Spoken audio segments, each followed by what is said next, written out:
Carson City Planning Commission for July 26, 2017 to order.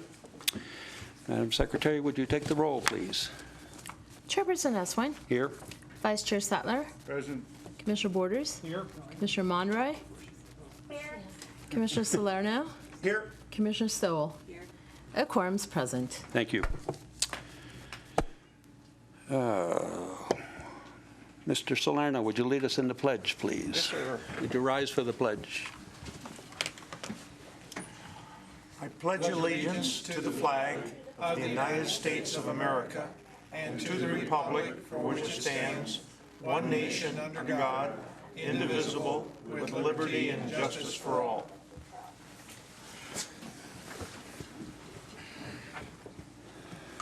Okay. At this time, the public is invited to comment on and discuss any topic that is relevant to and within the authority of the Planning Commission, including any matter that is not specifically included on the agenda as an action item.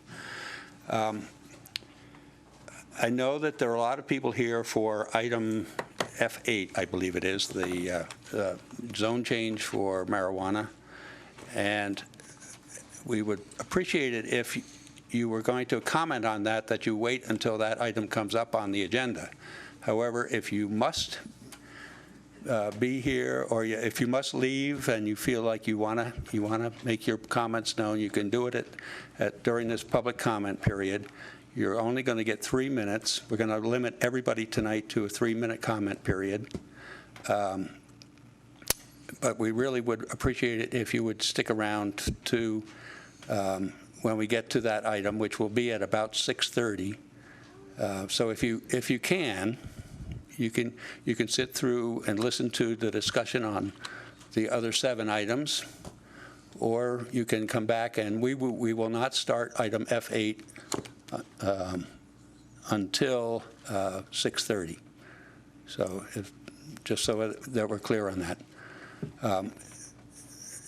And so at this time, anybody who wants to make a public comment, I'm going to ask the representative from the Arts Alliance they have a presentation they're going to make, and then we'll hear any other discussion.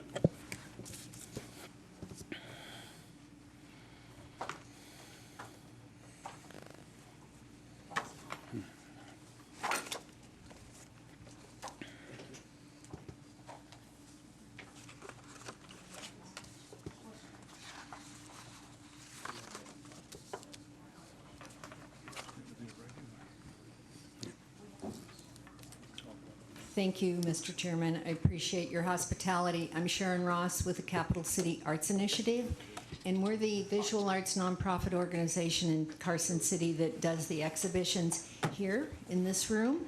And I want to show you your brand new exhibition that'll be up through early November. I hope these Tahoe photographs will help with the summer heat and smoke while you're sitting inside. These works were done by Dylan Silver, who lives up at South Lake Tahoe, and we were very intrigued by his unique views of Lake Tahoe from underwater. We also have a new exhibition over in the Brick. If you're going over to the Community Development Building, we have a show called Art from UNR that's by 36 art students from the university. And we also have Industrial Art Sports Edition, and I gave you the copy of the essay that we commissioned for that show. That's over at the courthouse. So we've got 3 new exhibitions up in Carson City, and we hope you can get a chance to look at them. There's more about this exhibition on the Mylar that's up over by the table if you wanted to read more details. So do you have any questions? Well, thank you very much. I really appreciate your hospitality. Thanks. Thank you. They're lovely. Thank you. Thanks.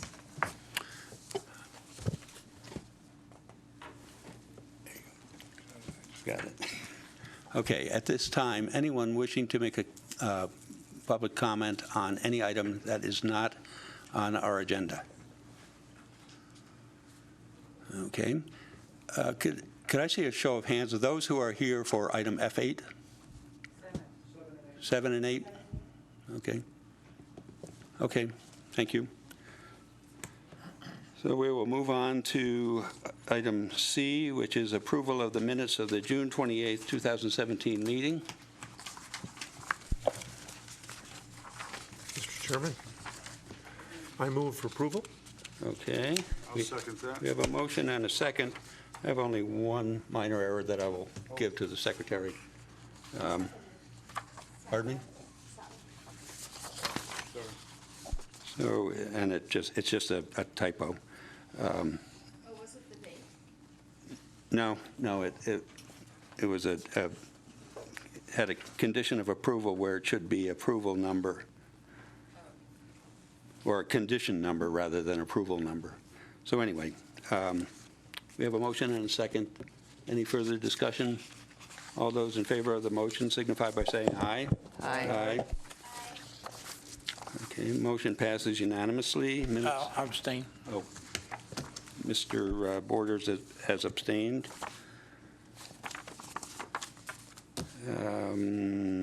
Item D, modification of the agenda. Any changes to the agenda?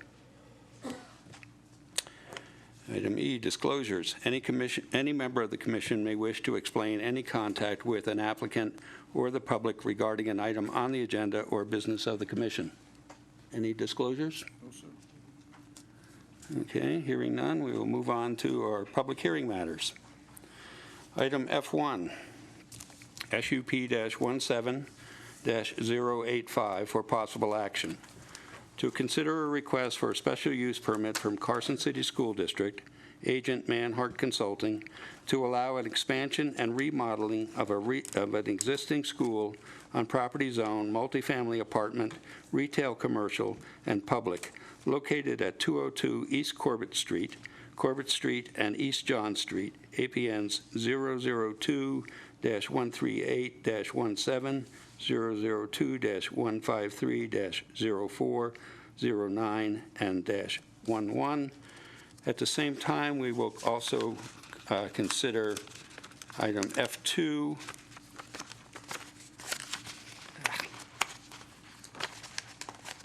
If I can get my page to turn. F2, which is AB-17-086 for possible action, to make a recommendation to the Board of Supervisors regarding an application from Carson City School District, agent Manhart Consulting, for an abandonment of a right-of-way of the eastern end of Corbett Street, adjacent to properties located at 202 East Corbett Street, and East John Street.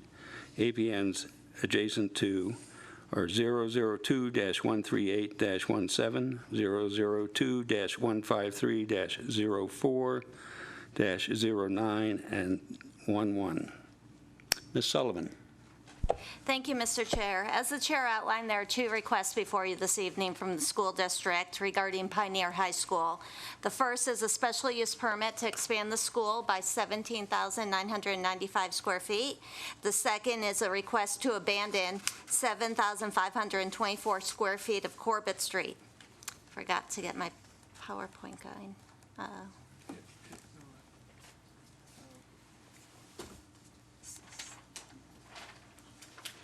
Sorry. I should have tested. Okay.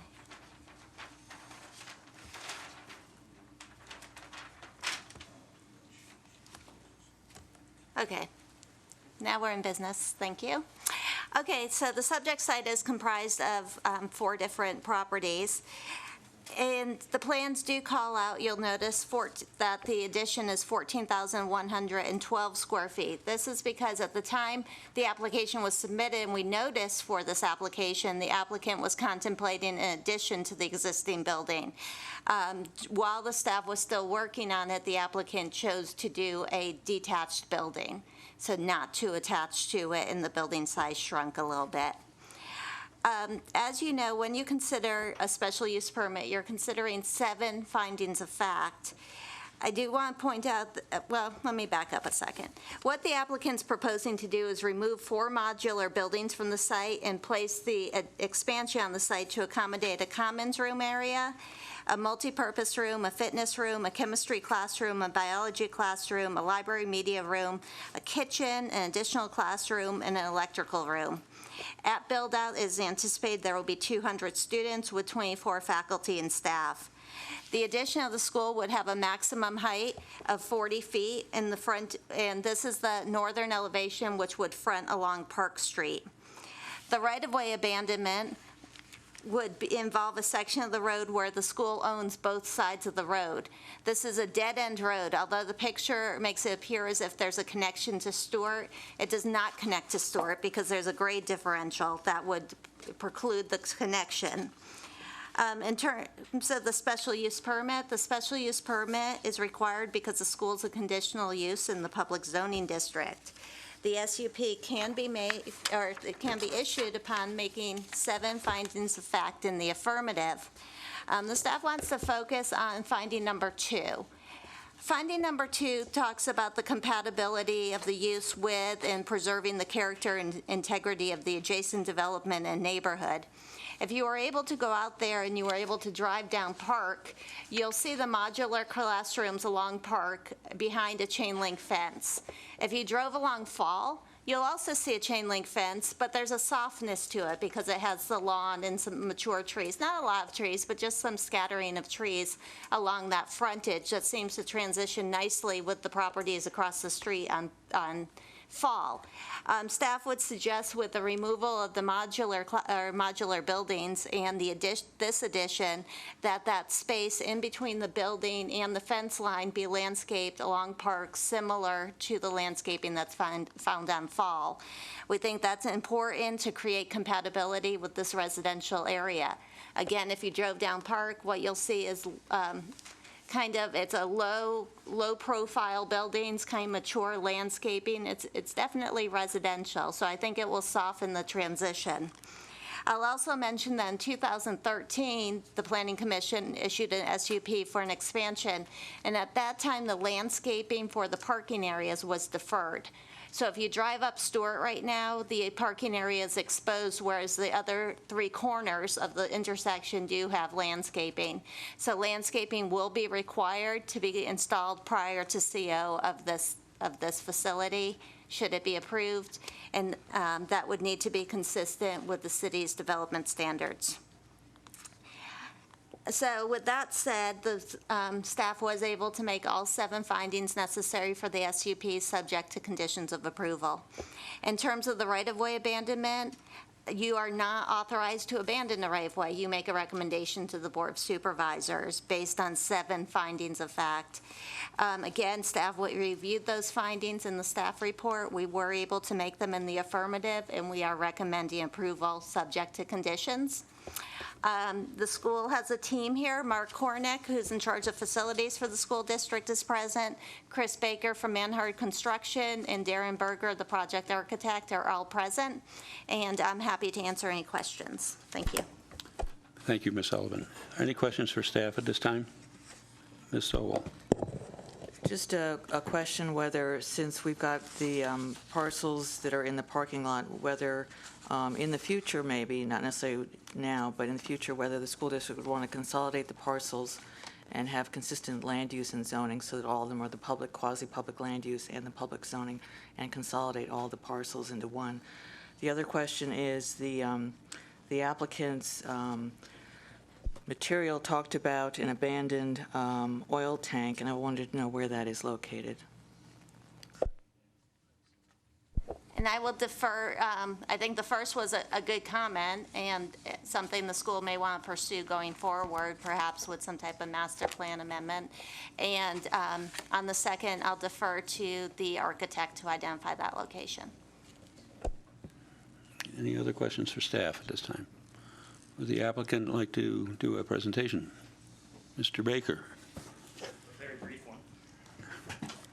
For the record, Chris Baker, Manhard Consulting here on behalf of Carson City Schools. First of all, we'd like to thank staff for their time and effort on this. I know Hope's kind of gone through the project particulars, and I won't kind of be redundant and go over those again. For those of you who were here in 2010, that's when this kind of kicked off. That was the phase 1 of kind of the remodel and expansion of Pioneer High School. This is, has been contemplated and is really just kind of the follow-up. As Hope had indicated, really this is replacing four temporary buildings which have been there quite a long time, and replacing them with a brick and mortar building. Darren Berger and the architects on the project have done a great job trying to blend that in with the residential uses. We agree with staff's recommendation of approval. Obviously, the conditions as laid out, including the additional landscaping condition, we do feel that's pretty important. We are here to answer any questions above and beyond the oil tank question. That was an old heating oil tank, and it is kind of right the center of the northern parcel there. So I don't know if I can point it out if you. It's kind of right there in the middle of the. I don't have. If you want me to head up, or you have a pointer, don't you?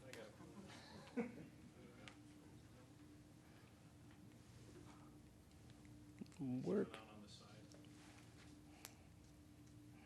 On what side? Oh, look at that. All right. Yeah, right in this area here is where that is. And that was just a... So is that underneath an existing building?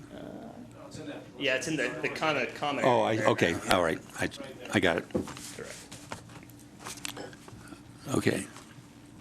Any questions for the applicant? I guess not, thank you. Is anyone from the public here to address this item? Seeing none, I will bring it back to the commission for consideration and discussion. Mr. Salerno. I think the additions will be a much better appearance than what we currently have, and I think it'll be an improvement to the community as such, and I'm in favor of it. Okay. Any other comments? I have one. Mr. Borders. By us moving forward with this now, we've eliminated any future discussion about a full-size gym? Okay. I'm sorry. There was a discussion earlier about trying to make a full-size gym in this Oh, area. okay. And I think the school has decided that the half-size was sufficient. And I just want to make sure this is the last time we're going to talk about gymnasiums there. Okay, and you got your, what was the answer to that question? For the benefit of the record, Mark Cornick indicated that Commissioner Borders' comment was correct. Okay, thank you for that. Okay. If there is no other, I would entertain a motion on the special use permit.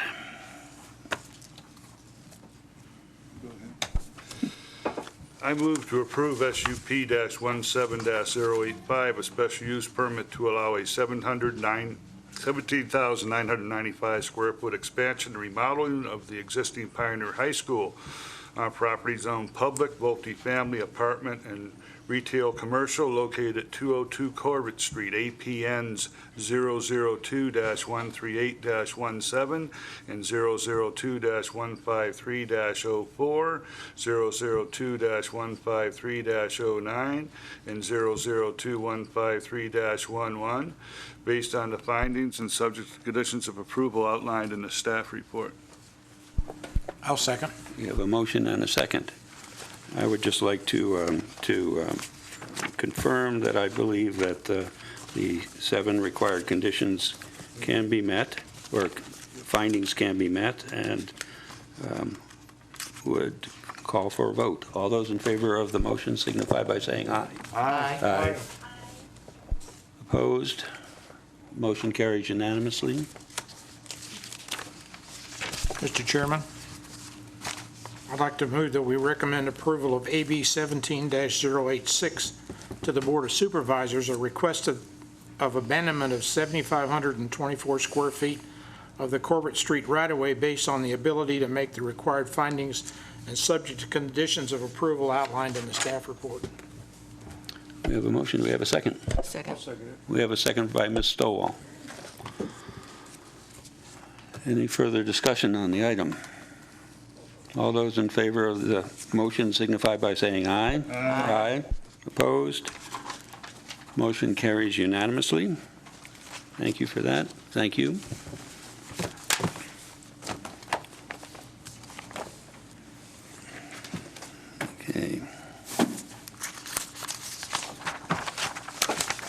Item F3.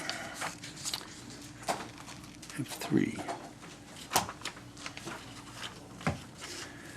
AB-17-087 for possible action. To make a recommendation to the Board of Supervisors regarding an application from Liberty Homes LLC, agent Manhart Consulting, to abandon a 4,920 square foot portion of public right-of-way adjacent to 4080 Hells Bells Road, APN 010-361-06. Ms. Pansky. Thank you, Mr. Chair. For the record, Susan Pansky. This is a request for an area of an abandonment in the general vicinity of Hells Bells Road, just west of Park Hill Drive. And if you'll recall, the reason for this abandonment is it was a condition of approval set by the Engineering Division with the approval of the Planned Unit Development Amendment of Riverview Terrace back at the May 31st meeting. This next slide shows that PUD amendment. It was adding 3 lots for a total of 5 in this revised area, and it's up on the screen here. As you can see in the area that I've highlighted in yellow, the road kind of curves to on the bottom of it, and it makes this area that the public right-of-way is in kind of awkward, and it doesn't make a lot of sense. So engineering said that they wanted to have that abandoned as a condition, and that was approved by the board. So this is the formal process to meet that condition of approval. And I'll note that there's a specific condition in this abandonment that that I wanted to bring up, and it is related to a very small corner right here. 64 square feet, actually, we've determined with an exhibit that the applicant provided us today. Condition number 5 in the abandonment says that the applicant needs to provide us an exhibit showing where there's an existing path, sidewalk, and some other improvements that actually have just recently been placed or constructed in this area. And we wanted to make sure that those remained in the public right-of-way, or in this case, that they're going to go to the adjacent open space parcel. And so in order for us to modify that abandonment order, we needed to make sure we had that exhibit. So it's been provided to us. Engineering has looked at it, 64 square feet at the very far corner on the eastern side, and that order will be modified before it goes to the board on August 17th. Staff is recommending approval, and I'm happy to answer questions. Chris Baker from Manhart Consulting is here to represent the applicant on this item as well. Thank you. Are there any questions for staff? Mr. Borders. Who is the eventual owner of the abandoned property? So in this case, the majority of the 4,920 square feet would go to this property on the corner. However, that 64 square feet that I mentioned will actually go to Carson City open space property, which is just adjacent here. Any other questions? Okay, I don't think that we need any further explanation from the applicant. Seeing how this is a formality to comply with a previous condition, I would entertain a motion. Oh, public comment, I'm sorry. Is there anyone here from the public to address this item? Seeing none, I would entertain a motion. Mr. Salerno. I move to recommend that the Board of Supervisors approve the abandonment of a 4,920 square foot portion, more or less, of public right-of-way on Hells Bells Road, west of the Hells Bells Road and Park Hill Drive intersection, and adjacent to the property located at 4080 Hells Bells Road, APN 010-361-06, based on the findings and subject to the conditions of approval contained in the staff report. I have a motion. Do we have a second? Second. We have a second by Ms. Stowall. Any further discussion? All those in favor of the motion signify by saying aye. Aye. Opposed? Hearing none, the motion passes unanimously. Moving on to item F4 for possible action. PUD-17-099, to consider a request for a plan unit development from Nevada Builders Alliance, property owner, Builders Association of Western Nevada. The Board of Supervisors remanded this item to the Planning Commission to consider limiting the uses for the requested neighborhood business zoning district based or located at 806 Rendell Drive, APN 009-072-01. Ms. Sullivan. Thank you, Mr. Chair. By way of background, I'll remind the commission that most of you have looked at this property, but not this application before. On May 24th, the Planning Commission considered a zoning map amendment to rescind a resolution of intent, to consider a special use permit for a child care facility, and to consider a variance regarding parking. The zoning map amendment was considered by the Board of Supervisors at their meeting on June 15th. I want to talk a little bit about what that zoning map amendment request was. What you may recall from your meeting of May 24th is when this property was zoned neighborhood business, it was zoned neighborhood business with what's called a resolution of intent. So what that resolution of intent did was it supplemented the zoning regulations, and in this case, it limited the land use to an office for this business only, this business being the Builders Association of Western Nevada. It limited the size of the signage on the property. It said the house or the building had to look like a house, and it had some landscaping requirements. And it said when the property sold, it should be rezoned back to mobile home 6,000. I think what the recommendation of the Planning Commission was, and I believe the word I kept using was awkward. The resolution of intent was awkward. This business has relocated their business. They no longer choose to operate out of this site, but they're also not choosing to sell it. And so the fact that this resolution of intent said only this entity can have their office there, and that the resolution of intent said upon sale, the certain rezoning had to occur, just kind of left things in a not clear state. So the Planning Commission did recommend rescinding the resolution of intent. When this item went before the Board of Supervisors, and I should mention that the result of rescinding the resolution of intent is you end up with the neighborhood business zoning with no supplemental restrictions. At the board meeting, the board wasn't comfortable going to neighborhood business with no restrictions. They felt that the uses allowed in neighborhood business weren't entirely compatible given the location of this site. They felt the resolution of intent was intended to limit the uses, but they also agreed with the Planning Commission. The resolution of intent wasn't the ideal instrument to be using.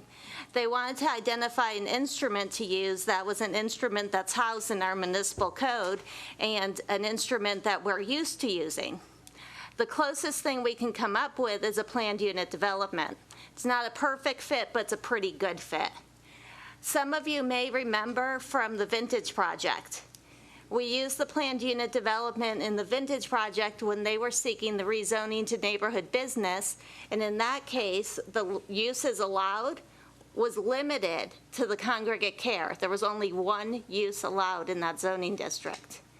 So in this case, it's somewhat parallel in that the applicant is seeking to have the neighborhood business zoning, and he's seeking to limit the uses allowed to those uses that are on pages 5 and 6 of your staff report.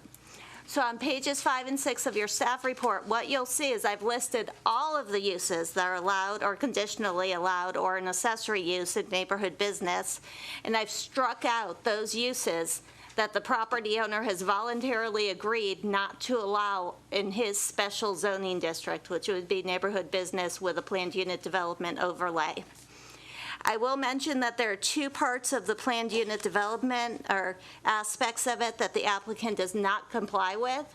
The Board of Supervisors has the ability to waive those requirements. It's not a variance. The code reads that the board can waive it. One is a planned unit development is recommended to have a minimum size of 5 acres. This is closer to 8,000 square feet. The municipal code also says that you need to have a 20-foot setback around the perimeter of a planned unit development. In this case, the building was built 5 feet from the western property line, which is the property line adjacent to the post office. So, but again, the board does have the ability to waive, and given that those are the only 2 deviations from the planned unit development standards, the staff's comfortable with that. Does this fit perfectly, the PUD? No, but if we want apples to apples and we want to look at a neighborhood business that had restrictions, the instrument creating the restrictions was the resolution of intent, and we want to continue to have restrictions on the uses of neighborhood business, the planned unit development is a tool that we have available to do that. In addition to restricting the uses, the applicant has included in his planned unit development, because in a planned unit development, you can also create alternative dimensional standards. So the applicant is volunteering to limit the building to a single story, and the applicant is also volunteering to continue to limit the signage dimensions to 2 feet by 3 feet. So the staff has gone through the findings for the planned unit development. I've identified where the Board of Supervisors will be asked to grant a waiver, and there are not findings for a waiver. They have the authority to grant a waiver. And the staff is recommending approval of this request. Aaron West, who represents the Builders Association, is present, representing the applicant, and I'm happy to answer any questions you have. Mr. Sattler. Hope, since under the conditional uses for a neighborhood business district, the only one that's still open is child care facility. And if I remember right, when it, and single-family dwelling, excuse me. I remember when it came to us before, it was for a child care facility. And that was, we voted negatively on that.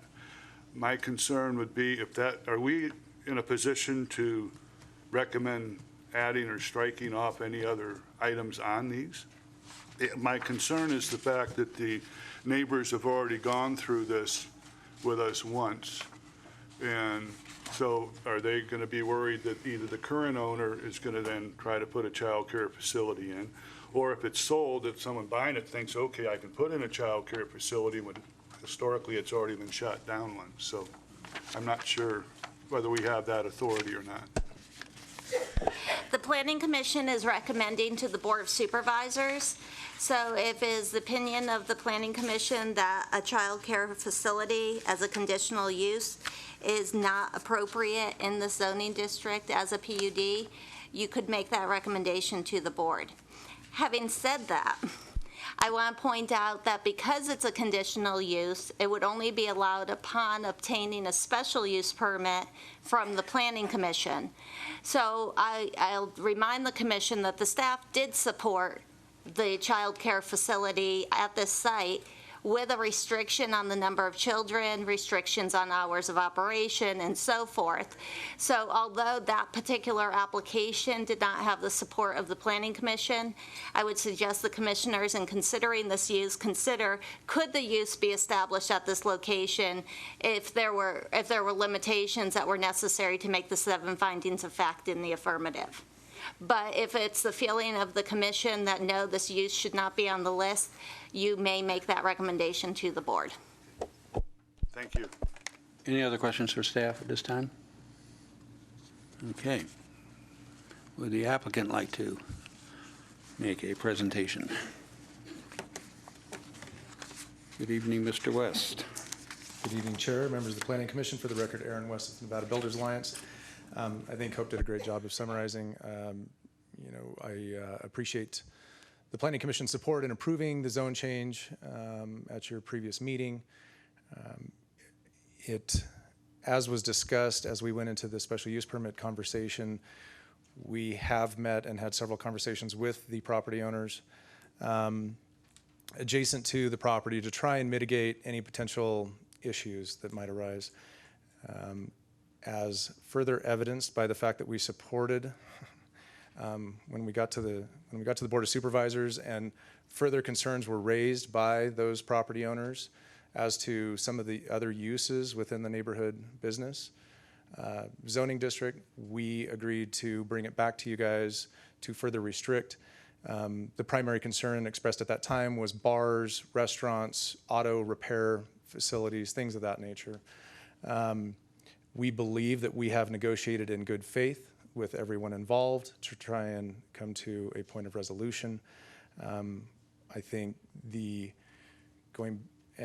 argument that I know that you guys have been presented with is the idea that the original resolution of intent contemplated changing the property back to MH 6000. And as Hope pointed out, the caveat there is that the resolution never contemplated us holding onto the property. It very specifically says if we were to sell.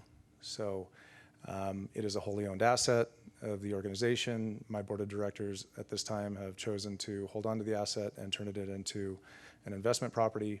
And I know that while this is a zone change, and I hate for nuances such as specific items and issues associated with a specific use. I hate for those to get drug into this, but because it is a PUD, obviously you guys have more discretion.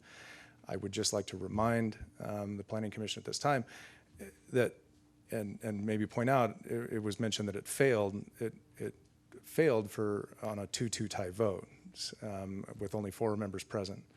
So it wasn't overwhelming. The motion to deny it was actually not supported with a second. So I think there's some room here. We continue to work in that vein. And from a policy perspective, I would hope that the Planning Commission would take a broader view of the community as a whole and look at what the needs of the community are in looking at trying to address those needs. What does this application do? And very specifically stated, out of the 19 daycares that currently operating in Carson City, in which I just found out that 2 actually closed in the last couple months, there's only 1, and it's a faith-based daycare that has any capacity. All the other daycares have wait lists. And I know that you're contemplating a daycare further in this agenda, and I fully support the individuals who are doing that, but keep in mind that's not a new daycare, that's an expansion of an existing. So it's great that they're bringing some capacity to the market, but the needs are tremendous. So I would ask that you at least give us the opportunity to continue the conversation. It is a conditional use, and we can fully vet the necessary requirements and impacts when we get there. I'm open to any questions. Okay. Any questions for Mr. West?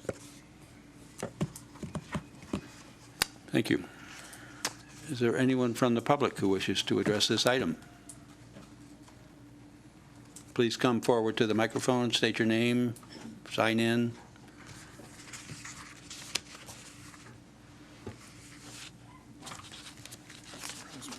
Actually, I would like to, at this point, indicate that we have received several communications from various neighbors and other individuals about this PUD, and we received one from Ken and Liz Cantura, one from Frank and Karen Bondi, and I think that's it for this application. No, one Mr. more. Chair? One more. I got it. From Sam Burchill. You also received late material from the Bashers. Okay.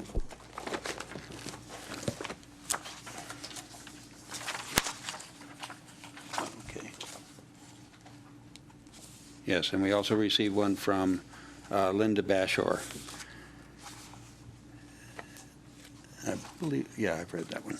Okay, I'm sorry, go ahead. Good evening. For the record, my name is Michael Basher. My wife is Linda Basher. This ain't my forte. I'm not very good at public speaking, but our property is a property directly north of 806 Randall. We are the only property that shares a back fence with this property. And just so to let you guys know that we don't plan on renting this property. We don't plan on moving. I retire in 5 years, and I want to spend the rest of my life with this property. This property is in a neighborhood that is mostly 6,000 square foot lots, which are the average city lot. Most daycare facilities in which this property, this PUD is working towards are in much larger properties. I know south of us on Roop and south of Fairview and east of Roop, all those properties are third acre. If you all can think of where I'm talking about, there is large daycare facilities there, and I understand that. My property, my backyard is barely 30, 40 feet away from this property. They want to propose to bring upwards of 36 children to this facility. I don't have children. You know, I never had children. I have a stepdaughter with my wife who I love dearly and hope to have grandchildren one day, but 36 children in my backyard is not what I hoped for when I bought this property. I understand through a steep learning curve to figure out the difference between the PUD, the difference of this resolution of intent. It was very confusing. I understand that the PUD has to be put in place for a bond to either sell this property or to do anything with this property. I get that. But the resolution of intent that was done in 2001, R43, if that's correct, I don't know if this board has seen that. It's not part of the 18-page packet that was Yeah. submitted. Okay. We did see it, and, Okay. and I'm going to ask you to just wrap up very quickly. Okay, that intent was crystal clear. If the bond didn't want to keep the property, then they had to turn it back to a residence and sell it, not turn it into a business. And definitely not, I ask this board, please, if you do put the PUD through, do not allow the child care to be placed back there. That's what I ask the board, please. Okay. Thank you for that.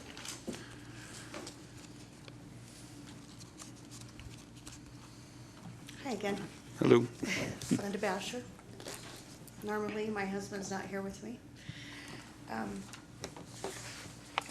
Aaron and I have been working quite a bit together, and we have worked on this list together to come to a resolution to figure out what would work best.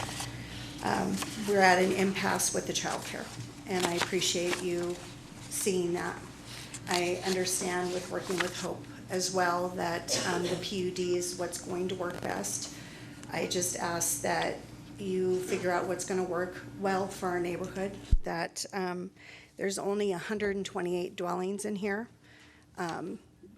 that this piece of property is set about 5 parcels back, that it's not on a corner, that it's on my 85 feet of fence line. I've told you and shared that with you before. I am just asking that we just figure out what's going to work best for everybody. I've said that to you before, and I'm just going to just really trust that you'll figure out what's going to work best for us. And that's about all I can say. I think I've spoke to you over and over, and I thank you. Okay, I have a question for you. Sure. You said that you worked with the bond representative and on the list of uses. So are you happy with everything other than the daycare facility? Or can you live with that? Or are there others that? Well, you know, I've read over some of the materials as the neighbors have as well, and one of the neighbors, the Bondies, had said, if indeed these are viable answers, where are the people that are going to bond to say, hey, we want to rent this property? And what the Bondies said is it comes back down to that they want to put the child care there. You know, Aaron has been very wonderful. He's met with my husband and I over and over and over, and I applaud him for that. He's been transparent to us. And are these viable? Yes, because if they do ever sell it, I don't want a bar or a Dottie's to be behind my home. And honestly, I don't want 36 children hanging on my fence. I really don't. We have a neighbor that's next to us that has tried to do childcare with her grandkids and other kids, and it's been a lot for us on that side, and I've shared that with Aaron. I don't know if I could handle 12, 24, 36 kids on the backside of my fence. And I've shared that with Aaron. We've been transparent with him as well on that. Okay, thank you. Thank you. Is there anyone else from the public who wishes to address this item?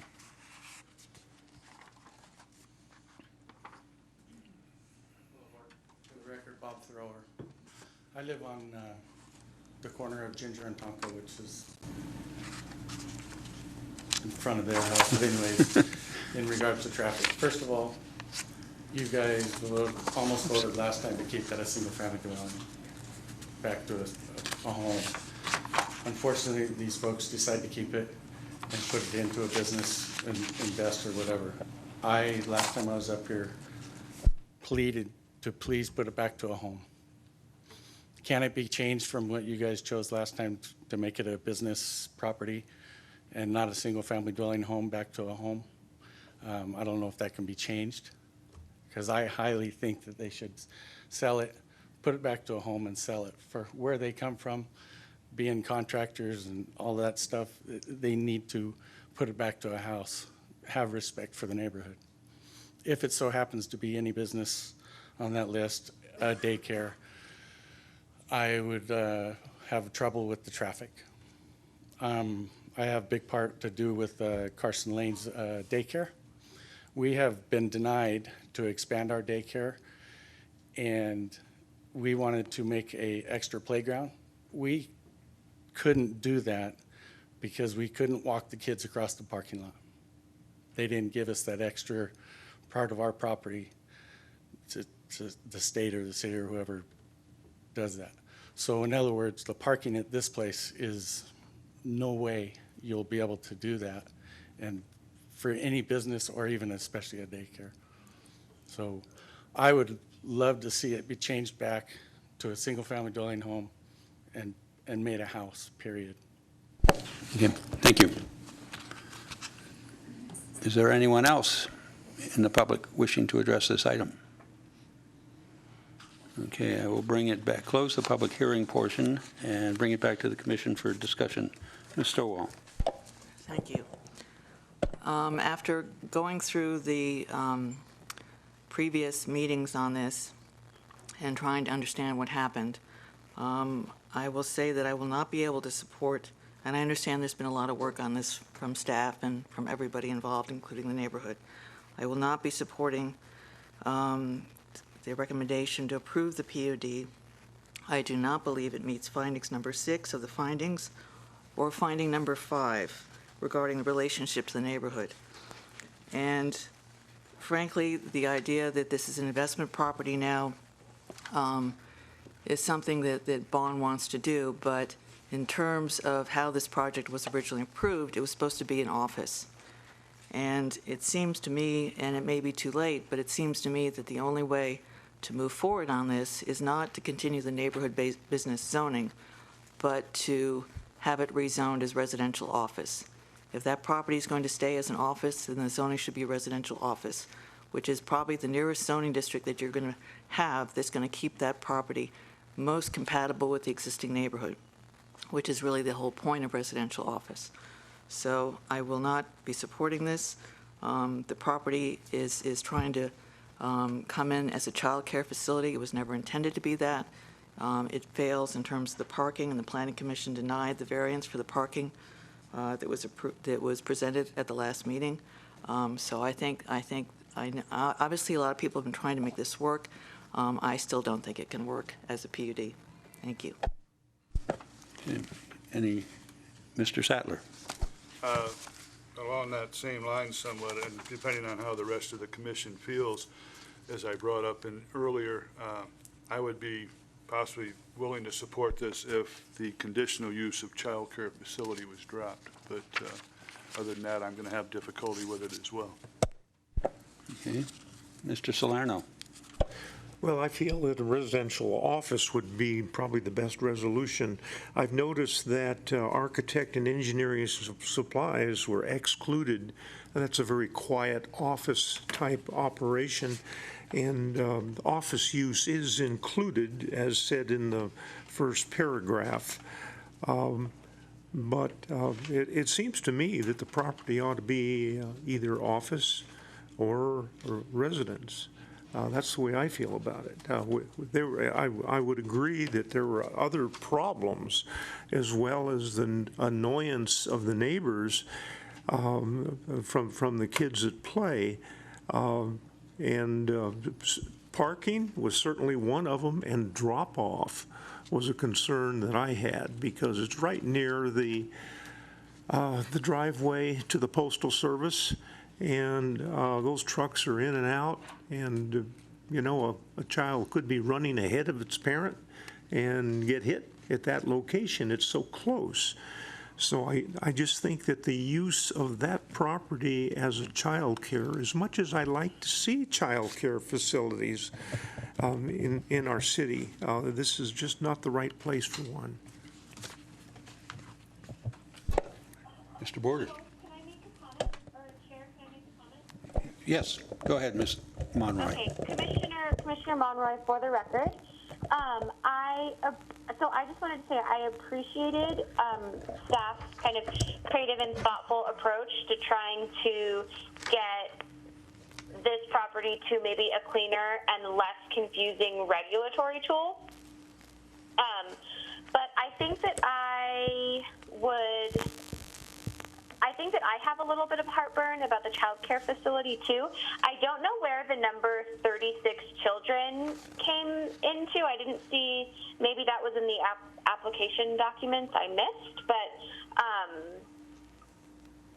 so I think that I would tend to agree with Commissioner Sattler that I think the PUD could be an appropriate regulatory tool if the use of child care facilities were to come out.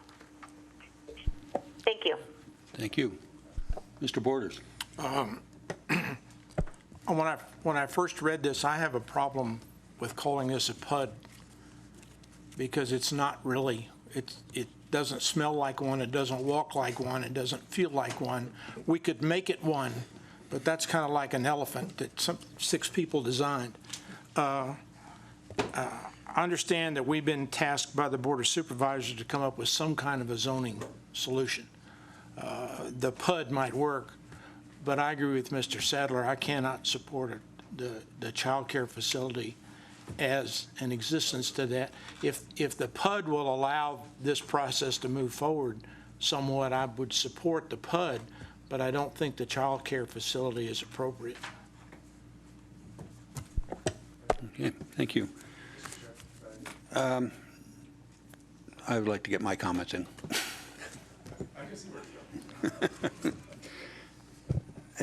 It seems obvious to me that the original approval recognized that that the use by bond was intended to be either temporary, or if not temporary and permanent, but should that use go away, the use, not the ownership, if the use should go away, it would revert to a residential zoning.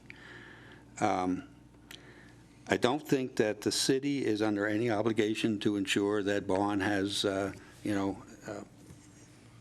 adequate investment opportunities here or return on investment.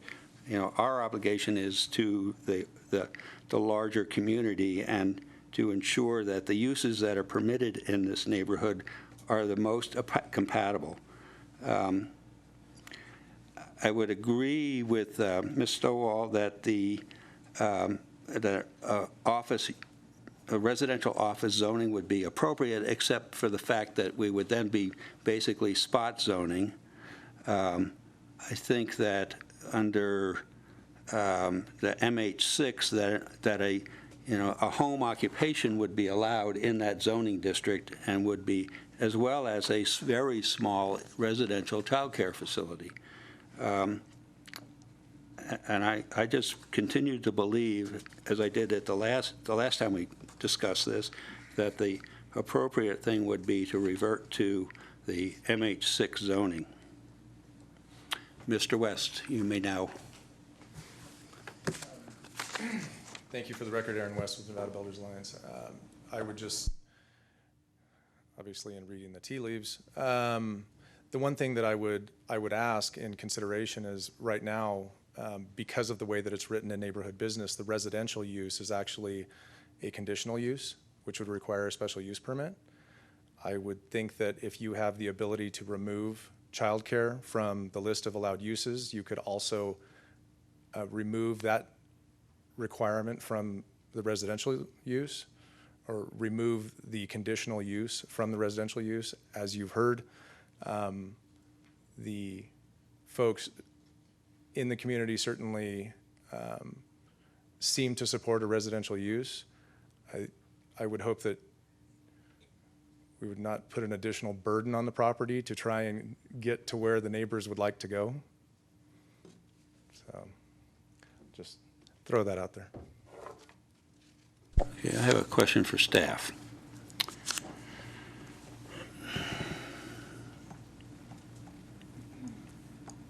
If we deny this application, where are we? You're making a recommendation to the Board of Supervisors. What is before the Board of Supervisors right now in its totality is an appeal of your decision on the SUP, an appeal of your decision on the variance, a request to amend the zoning map to rescind the resolution of intent, and with that last action, the request to amend the zoning map to rescind the resolution of intent, that's when the board said, and the applicant agreed, to consider a planned unit development so that it would be more apples to apples, and there would be a restriction on uses to identify uses that would be compatible with the residential. So you're not taking an action, you're making a recommendation to the Board of Supervisors with that context. Mr. Sattler. Also for staff, on page 5, where it lists the primary uses of a neighborhood business district, it is scratched out at the end, which require a special use permit. If it goes into an art store or something like that, it still would require a special use permit, correct? No, sir. The uses that are identified as primary permitted uses are uses where you can go directly to a building permit. They don't need special permission to establish. On page 6, you'll see the conditional uses. Those are subject to a special use permit that only the Planning Commission can authorize. And the applicants only kept 2 uses on that list. So were you asking that if we remove the special use for conditional, but and even if we remove the childcare, there's nothing else there except single-family home? I wasn't sure quite what you were asking. For the record, Aaron West of the Nevada Builders Alliance, under that list, if you remove childcare, the only thing that's left is single-family residential, and that would require a special use permit. The special use permit that we are currently appealing to the Board of Supervisors is not for single-family residential, so therefore we would have to file a new application for single-family residential. Given all of, the very circuitous route that we've taken to get here, I would just think, and if the intent of the neighbors is that it become a residence, that I would ask that you not put an additional burden on us of making us get a special use permit to convert it to a house. So you're basically asking us if we strike the child care to strike the single family so that it can not strike it, but not require a special use permit for it. Move it up to a permitted Right, use. okay, or not require a special use. Okay, thank you for the clarification. Okay. Do that? Can we do that? That's what I just asked. Yeah, we can. We can, okay. I don't have a problem. We are, it's within our prerogative to make changes to the proposed text and make a recommendation based on those changes. Is that correct? My suggestion is you make your best recommendation to the Board of Supervisors. Right. Best recommendation, not necessarily one that accommodates.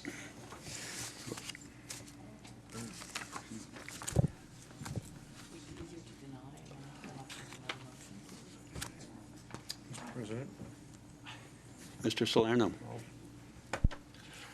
I would make a a motion. I move to recommend to the Board of Supervisors approval of PUD 17-099, a request for a planned unit development that would limit the allowable uses and conditional uses of the subject property as stated in the staff report, as well as limit the building height to one single story and limit any signage to dimensions not to exceed 2 feet by 3 feet on property zone neighborhood business located at 806 Randall Drive, APN 009-072-01, based on the findings contained in the staff report, with the revision that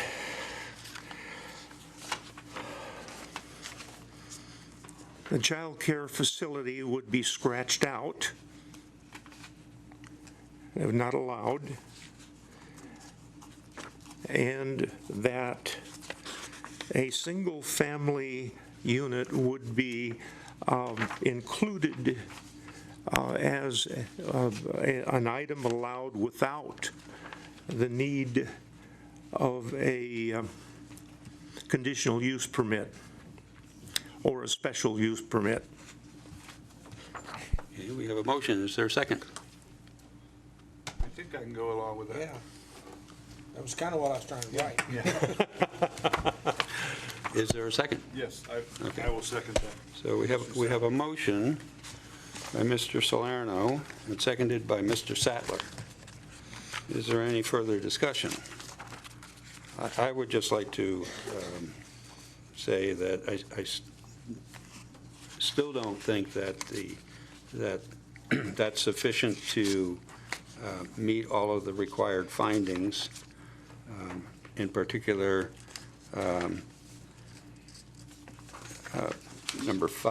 finding number 5, and also I think that it's finding number 1. There's some, I would question as to whether or not that would create a situation that was in harmony with existing in the vicinity of the project.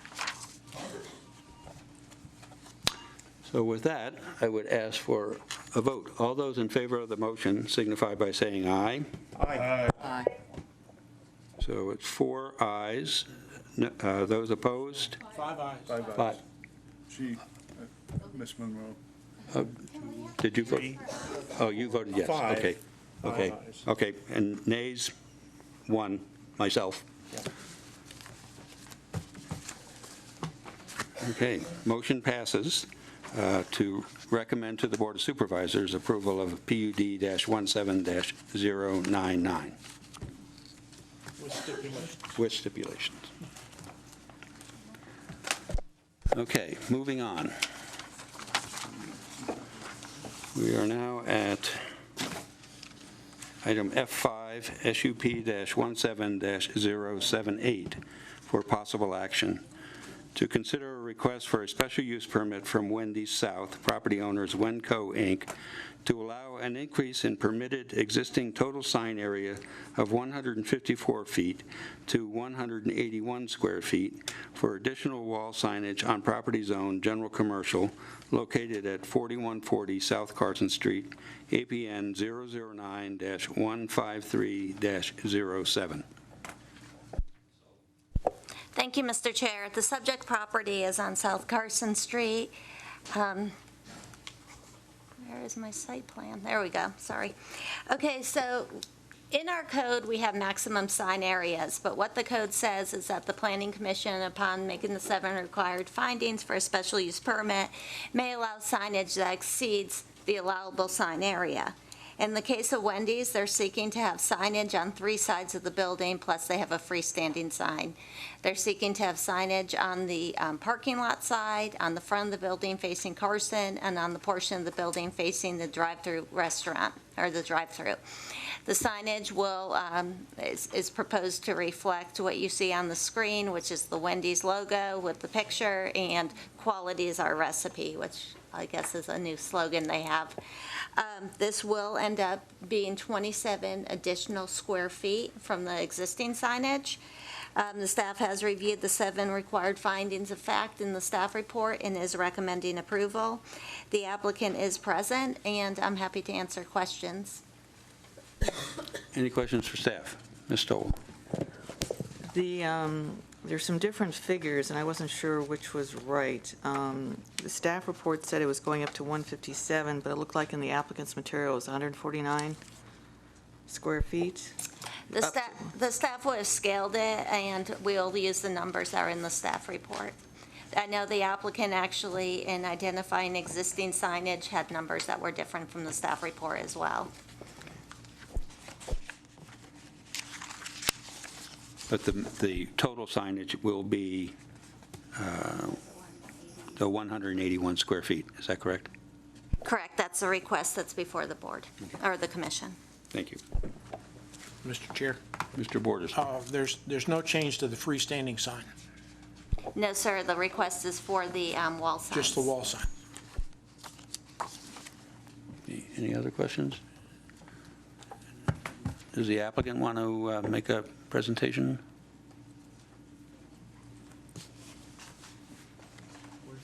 I think it's pretty straightforward, but It is pretty straightforward. For the record, Mark Lipkowitz, owner of Custom Sign and Crane. Our ordinance singles these folks out. There's 4 or 5 businesses in the past year that we've had the same kind of dilemma. If you notice on the property, the 31-foot frontage on South Carson Street is what the total square footage for the whole property is based on.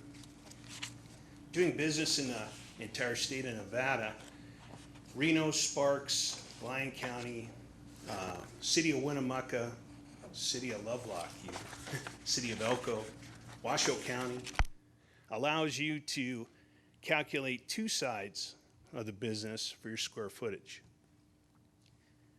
We do in Carson City if the property has 2 street frontages.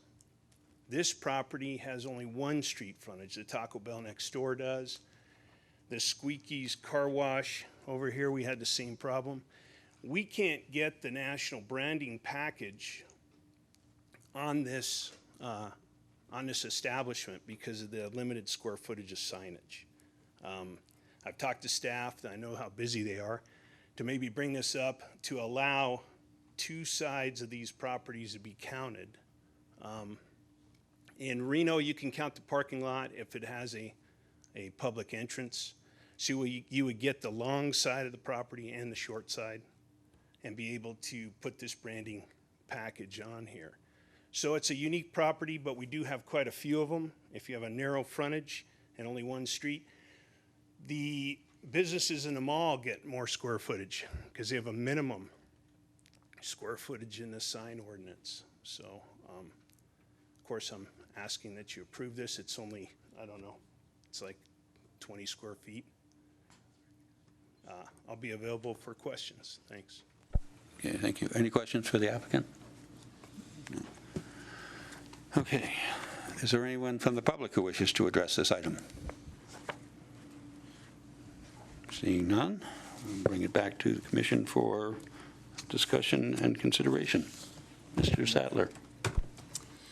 I move to approve SUP-17-078, a request from Wendy's South property owner Wenco Incorporated for a special use permit to allow a sign area of 181 square feet, property zone general commercial located at 4140 South Carson Street, APN 009-153-07, based on the findings and subject to conditions of approval contained in the staff report.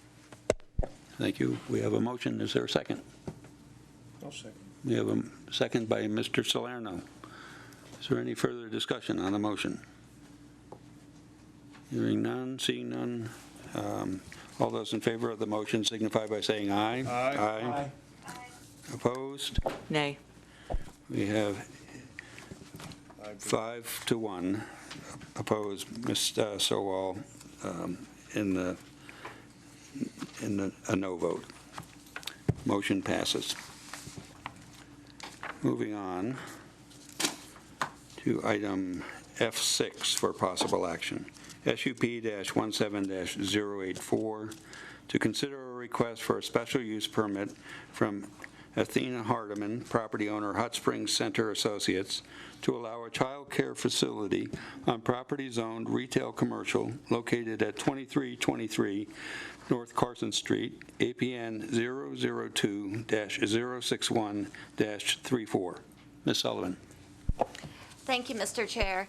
I hope you had a chance to visit this property because it's really interesting. I put it up on the screen. My colleagues were trying to explain it to me, and until I went there, I didn't quite understand it. So there's three buildings on this property. There's the Denny's, the Jimmy John's, and then there's a retail space. The retail space currently has one occupant, so it's very much an underutilized facility. There's two parking areas. One is in the middle of these three buildings, and the other, which the applicant's proposing to utilize, is to the north of the multi-tenant building. That was just to help orient you. The property to the north of the subject property is vacant. So you'll take access on the northern property line to the space per the applicant's proposal, and then you have vacant land just to the north of it. If you went to the site, the tenant space the applicant's proposing to utilize is no longer a record store, it's empty. So the applicant is proposing to utilize these two tenant spaces for a total of 3,681 square feet for a child care facility. The applicant, and this is on the site plan that I have before you, is also proposing to convert 2,500 square feet of this parking lot into a play area, and it will be the parking lot in the rear, which in my observation is not utilized. It's sort of a back-of-house parking lot. And it's not utilized primarily because the retail facility is not being utilized right now. The applicant proposes to have the pickup and drop-off in this rear area and to access the property from the rear. In terms of vehicular access, there were two driveways off Hot Springs, which is a collector. The applicant would be utilizing the northernmost driveway, which really is the underutilized one, whereas the one closer to Carson Street is utilized by the Denny's and the Jimmy John's as well. The neighboring site I mentioned is vacant, and the staff does not find there will be any adverse impact to locating this use in the site. Staff is able to make the 7 required findings of fact. I am suggesting a modification to conditions 7 and 8 to include the following sentence following the wording that's in place right now. That wording would be, alternative methods consistent with fire code may be utilized subject to review and approval by the fire marshal. The applicant has a question about the applicability of those conditions given the specifics of the site, and the fire marshal is willing to have that conversation, but we do need to meet fire code, so this sentence will create that opportunity. And with that, I'm happy to answer any questions you have. The applicant, Athena Hardiman, is present and may want to talk to the commission. Are there any questions for staff? Ms. Tovall. Just on the rear access, if the playground is developed there on the parking lot, is it not, there's a door there, but it looks like the door that goes into the building would be within the playground, or is there a separate entrance outside of the playground? I can't.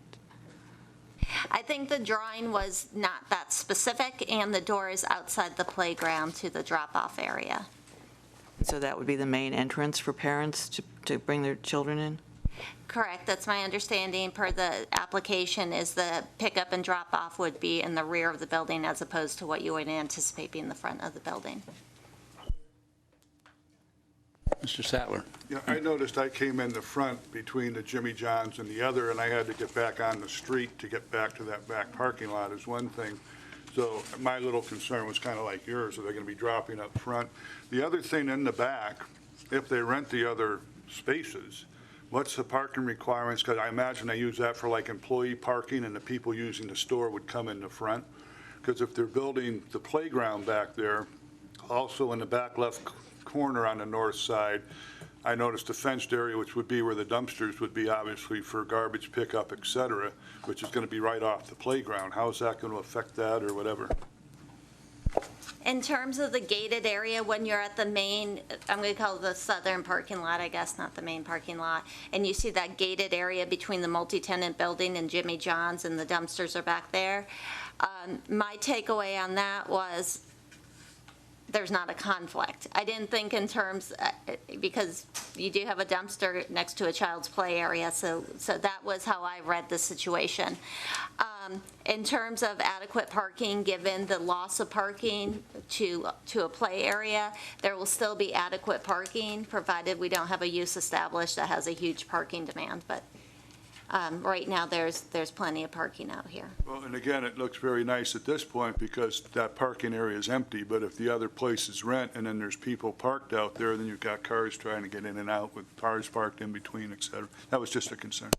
Right, and when staff looked at this, because I think it's a valid concern, because staff had the same concern upon receiving the application, then when I went out there, I was just so surprised that all the parking and that there's all this parking in a back-of-house situation, which is unusual.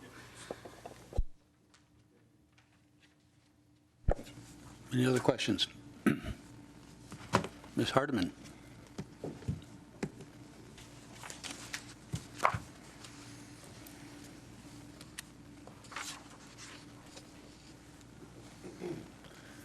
Good evening. Good evening. Douglas with John Uhart Commercial Real Estate.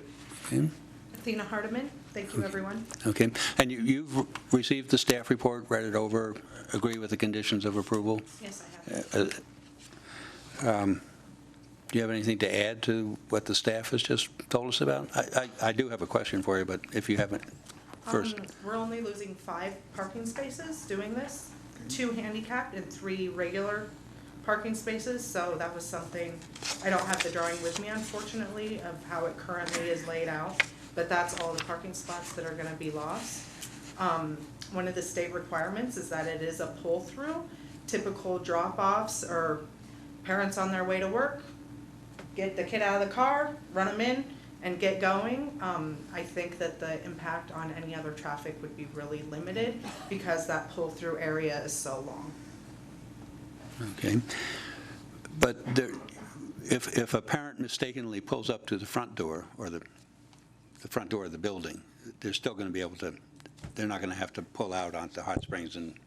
No, there's adequate parking in the front of the building, and when I originally submitted the special use permit, the owner had only wanted customers, the building property owner had only wanted customers using the back parking lot. I've since convinced him that my infant nursery customers would need to use the front parking. The infant nursery is a much smaller group. I think that my target is 16 maximum children, which is a fairly small group. And there's adequate parking in the front. I just didn't want the infant nursery parents to have to carry their diaper bag, their car seat, and their child through the whole center to get in the front, and the property owner has approved that, and there's adequate parking in the front for that. Okay.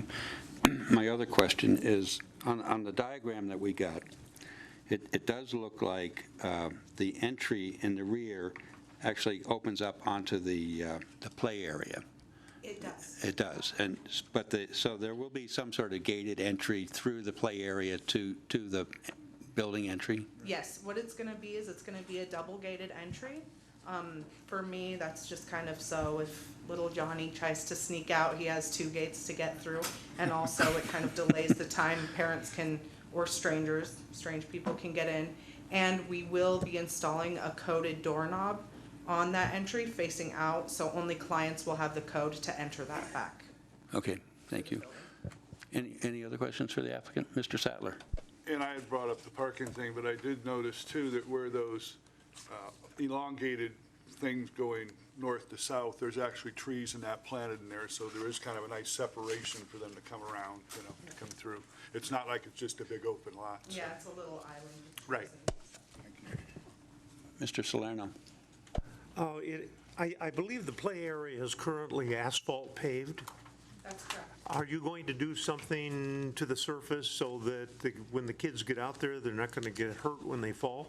Yeah, daycare licensing will require that I install a resilient surface under any fall height that's more than 2 feet. It's a very low fall height. My clientele is for 5 and under before kindergarten, so we're not gonna have any big structures anyway. It's all for little kids, basically. The resilient surface that I intend to use is sand for budget reasons. Thank you. Are there any other questions for the applicant? Thank you very much. Is there anyone from the public who wishes to address this item? Seeing none, bring it back to the commission for discussion and consideration. Any discussion?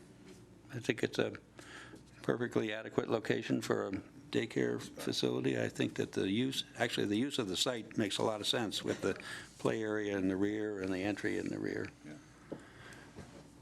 So I would entertain a motion. Mr. Salerno. I move to approve SUP-17-084, a special use permit to allow a child care facility on property zoned retail commercial located at 2321 and 2323 North Carson Street, APN 002-061-34, based on the findings contained in the staff report and subject to the conditions of approval. Okay, we have a motion. Is there a second? I will second that, We have a Commissioner Sattler. Second.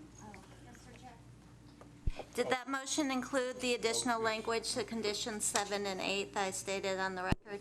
Would you repeat that again? Okay. I had suggested additional language to conditions 7 and 8 to read an additional sentence. Alternative methods consistent with fire code may be utilized, subject to review and approval of the fire marshal. Yes, that would be included. And that would be included in my second as well. Okay, we have a motion and a second. Is there any further discussion? All those in favor of the motion signify by saying aye. Aye. Aye. Opposed? None. Motion carries unanimously. Special use permit is approved. At this time, we will recess, given that the next three items are somewhat related, and I think that most of the people here are here for that item, or those three items, so Till 6:30. we will reconvene at 6:30. You timed it well.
call the meeting back to order and continue on with the public hearing on item F7, SUP-17-0882 for possible action to consider a request to amend an existing special use permit from Carson City Agency Solutions LLC, property owner Capital Vending, Inc., to allow an expansion of an existing medical marijuana production facility on property zone general industrial located at 4949 Highway 50 East, Suite A4, APN 008-371-05.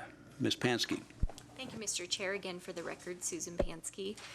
I just wanted to clarify for the record, this item, while all three of these next items are related to medical marijuana and recreational marijuana, this first item is actually a request to modify an existing special use permit for a medical marijuana production facility that is currently allowed under the ordinance that the Planning Commission, the board adopted in 2014. So this first item is not related to modifying the Title 18 ordinance that you'll be hearing after this. So I just wanted to clarify that. As I mentioned, this is a proposal for an expansion of an existing medical marijuana facility, and medical marijuana facilities are allowed within Carson City and certain zoning districts currently. This is for a production facility specifically located on Highway 50 East, and it doesn't show it on the aerial, but this is where Nye Lane comes in right here on the north side to kind of give you a sense of where you are. So the existing production facility is located at the rear of the building on the south side. And for those that aren't familiar, a production facility is a facility that extracts the cannabis oil from marijuana trim and then infuses it into products like edibles or lotions and things like that. In this particular facility, they infuse it into edible products. The current facility is 2,240 square feet. It was approved by this Planning Commission in 2015. And I believe they've been in operation for at least a year, but the applicant can clarify that for you. This applicant is proposing an expansion into the immediately adjacent tenant space. It's about 2,500 square feet, and you'll see the existing facility that's highlighted in yellow, and then the proposed expansion highlighted in green on this aerial photo. Before I move on to the interior floor plan, I'd just like to note a couple things on the site plan. Right now on the site, there are 20 striped parking spaces total for this entire, both of these buildings. This facility, based on the medical marijuana establishment development standards, requires 10 for a production facility.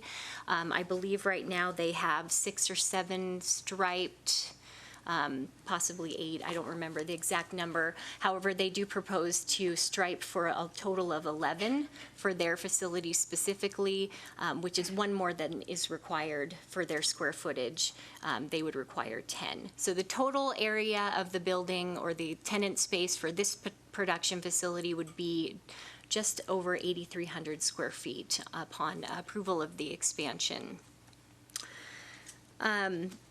What the expansion includes, so you can see on the left-hand side of this slide, the existing facility includes a shipping area, a packaging area, an edibles manufacturing area, and an extraction area, as well as some ancillary uses for office, refinement, and intake.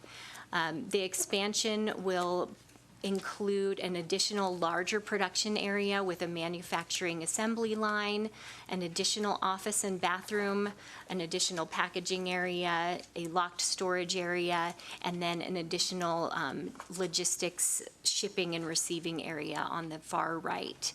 The intake area, which is considered the front door of this facility, has not changed. It remains the same, and so the original distancing requirements that were approved by this Planning Commission still apply in this case. Staff is recommending approval with the conditions that are outlined in the staff report. We have not received any comments in favor or opposed to this particular expansion. We do feel that it meets all of the findings required for a special use permit, and I'm happy to answer questions if you have them. The applicant, Lucinda Mahoney with CC Agency Solutions, is also here for questions. Thank you. Are there any questions for staff? Mr. Sattler? If memory serves me from being out there yesterday or whatever, across from this, there are like is that storage units or something? They're not like regular offices across from this particular building and across the drive. That's correct. Directly across the driveway are all roll-up doors, and it's basically warehouse space. I don't know that I'd go so far as to say it's personal storage area, like storage units, but definitely more of a warehouse storage situation. And weren't there already parking spaces striped in front of those as well, I believe?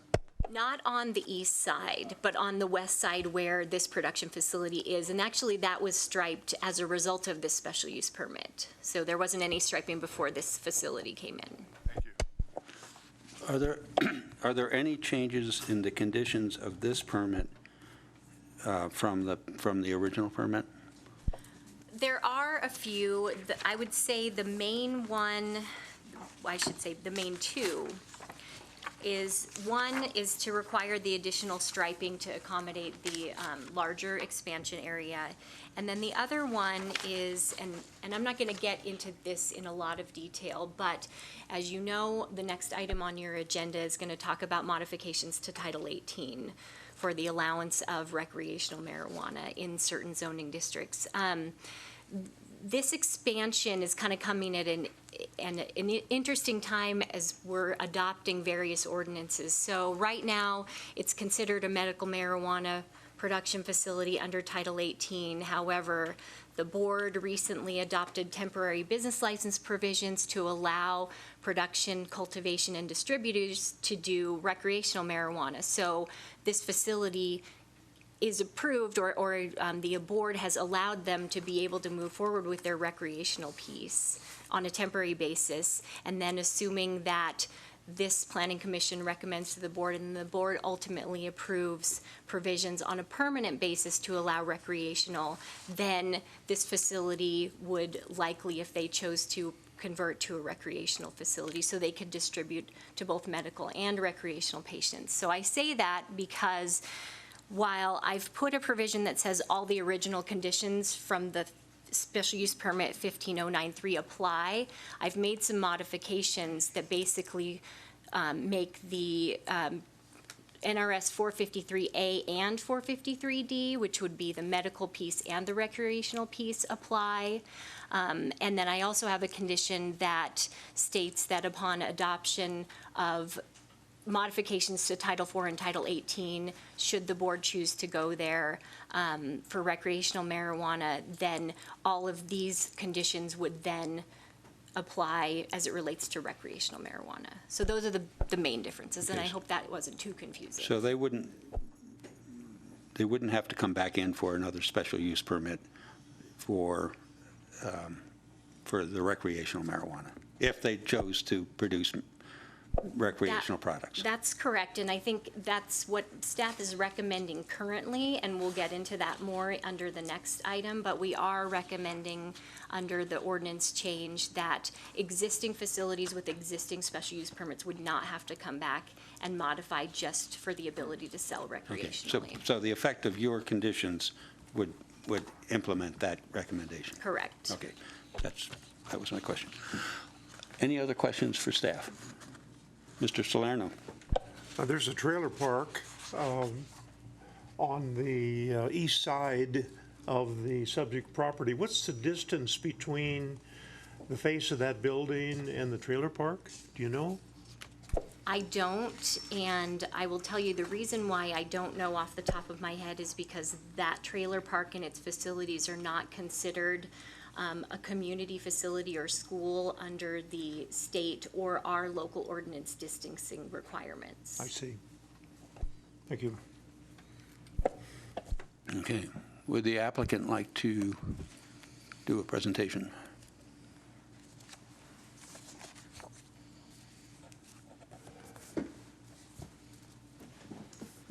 Good evening. Thank you for taking the time to review my application. Susan did a really great job, as usual, explaining what we Would you identify yourself, please? Oh, I'm sorry. My name is Lucinda Mahoney, and I am the owner of Carson City Agency Solutions, LLC. As I was indicating, Susan did a really great job, as always, explaining what we want to do.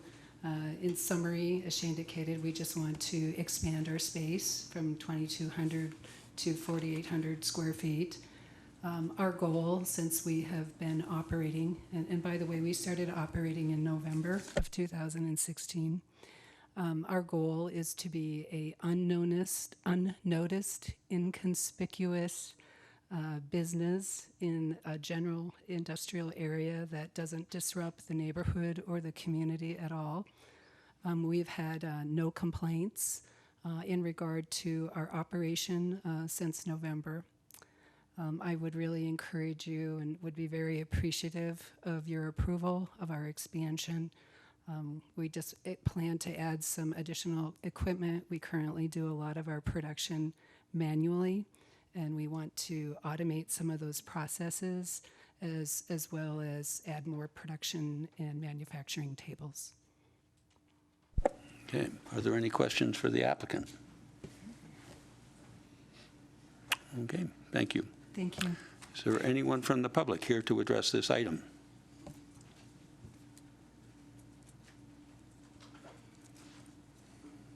Hello, my name's Bob Bunner, one of the longtime residents of the neighborhood. I'd like to compliment them on slipping that in quietly and not noticing it since I've lived in the neighborhood since 1960. They did a quality job of keeping it low-key. Something that was talked about a minute ago, she was suggesting, Susan suggested they may come and ask for, permission to go and sell for recreational. That'll dramatically change them being quiet, if that were to go in that direction. To answer Mr. Salerno's question on the trailer park, it's less than 100 yards from the back of the facility. Across the way, you were asking about the roll-up doors. That was a thrift store for a couple of years. That's where they stored all of their stuff. The front was, because you got the little trailer sales place to the east. And that's the only thing I had to say, was just answer a couple of questions, and then there'll be more discussion on the next one. Okay, thank you. Do I need to sign in? Yes, please.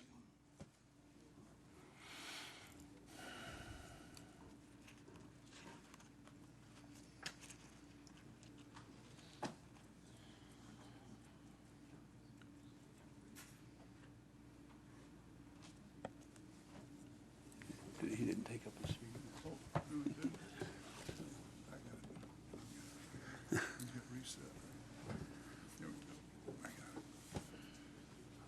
And I am left-handed, so I don't have an excuse.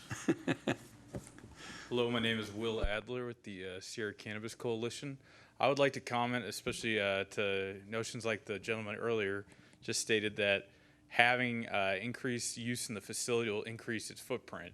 In fact, there's probably going to be no new employees or very few, and the space is designed by nature to be camouflage or incognito. There's no signage, there's no outward appearances, and a production facility by its nature doesn't need the public to know where it is. So there will be absolutely zero impact to visual, parking, or other establishments. To cover the square footage requirement, they are paving or restriping the parking lot to indicate where they will be parking per our special use permit requirement. So I would just like to say they're doing everything in their good faith and operating very successfully so far. So we would expect that to continue. So thank you very much. Thank you.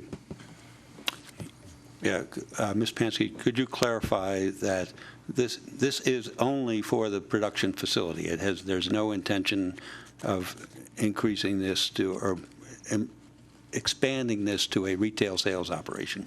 Yes, that's correct, and I'm actually glad that you brought that up because a production facility, it's basically a wholesale facility where they create the product and then they sell the product out of this facility to licensed retail dispensaries or retail stores. So the public would not be able to go to this location and buy marijuana product basically out the door. They would need to go to the licensed dispensaries. So this is not intended to be or can be by its nature a facility where the public would be able to visit.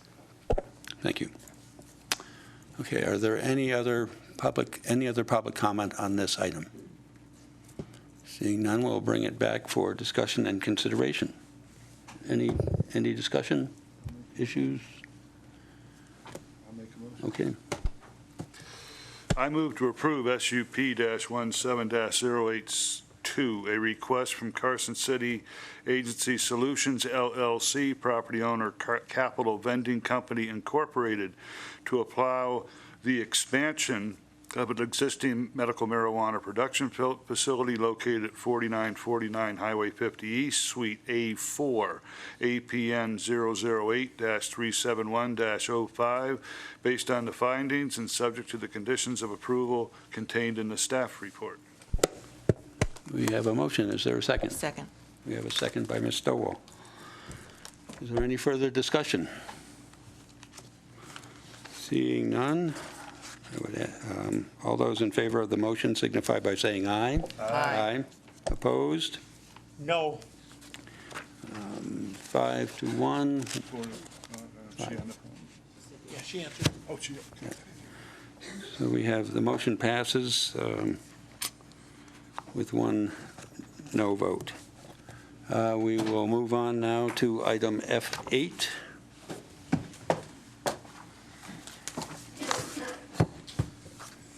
ZCA-17-100 for possible action. To make a recommendation to the Board of Supervisors regarding a zoning code amendment application amending Title 18 zoning, Chapter 18.03 definitions to add and amend definitions regarding marijuana establishments, amending Chapter 18.04 use districts to adopt regulations to allow marijuana dispensaries as a conditional use within the general commercial and general industrial zoning districts within certain areas of the city, to allow marijuana cultivation establishments, product manufacturing establishments, and testing laboratories as a conditional use in the general industrial and general industrial airport zoning district within certain areas of the city, to allow marijuana distribution establishments in limited industrial and general industrial zoning districts, and amending Chapter 18.16, Development Standards, Division 1, Land Use and Site Design, to establish development standards for marijuana establishments. Mr. Plemmel. Thank you. For the record, Lee Plemmel, Community Development Director. I'll be giving you the presentation on this this evening. I'd like to give, we've had a lot of discussions about this so far throughout the city, but there's a lot of people coming new, so I'd just like to give a little bit of background before getting into the details. This item is establishing the zoning code that would allow recreational marijuana to be sold pursuant to the recently approved state law. So it's the standards that apply citywide. This isn't your action tonight or your recommendation tonight does not allow any specific facility. Any facility would have to come back for appropriate approval. So this is the code. This is the framework and the standards, creating those standards. And you see, we have a lot of people that were noticed about this because this code amendment affects a lot of zoning districts citywide. So notice was sent out through a lot of areas to the city. While the zoning code applies to a lot of different types of facilities where people are located, it may just apply to a certain type. So as I go through this presentation, I'll try to kind of be specific as to which areas apply to which types of facilities, and that may help.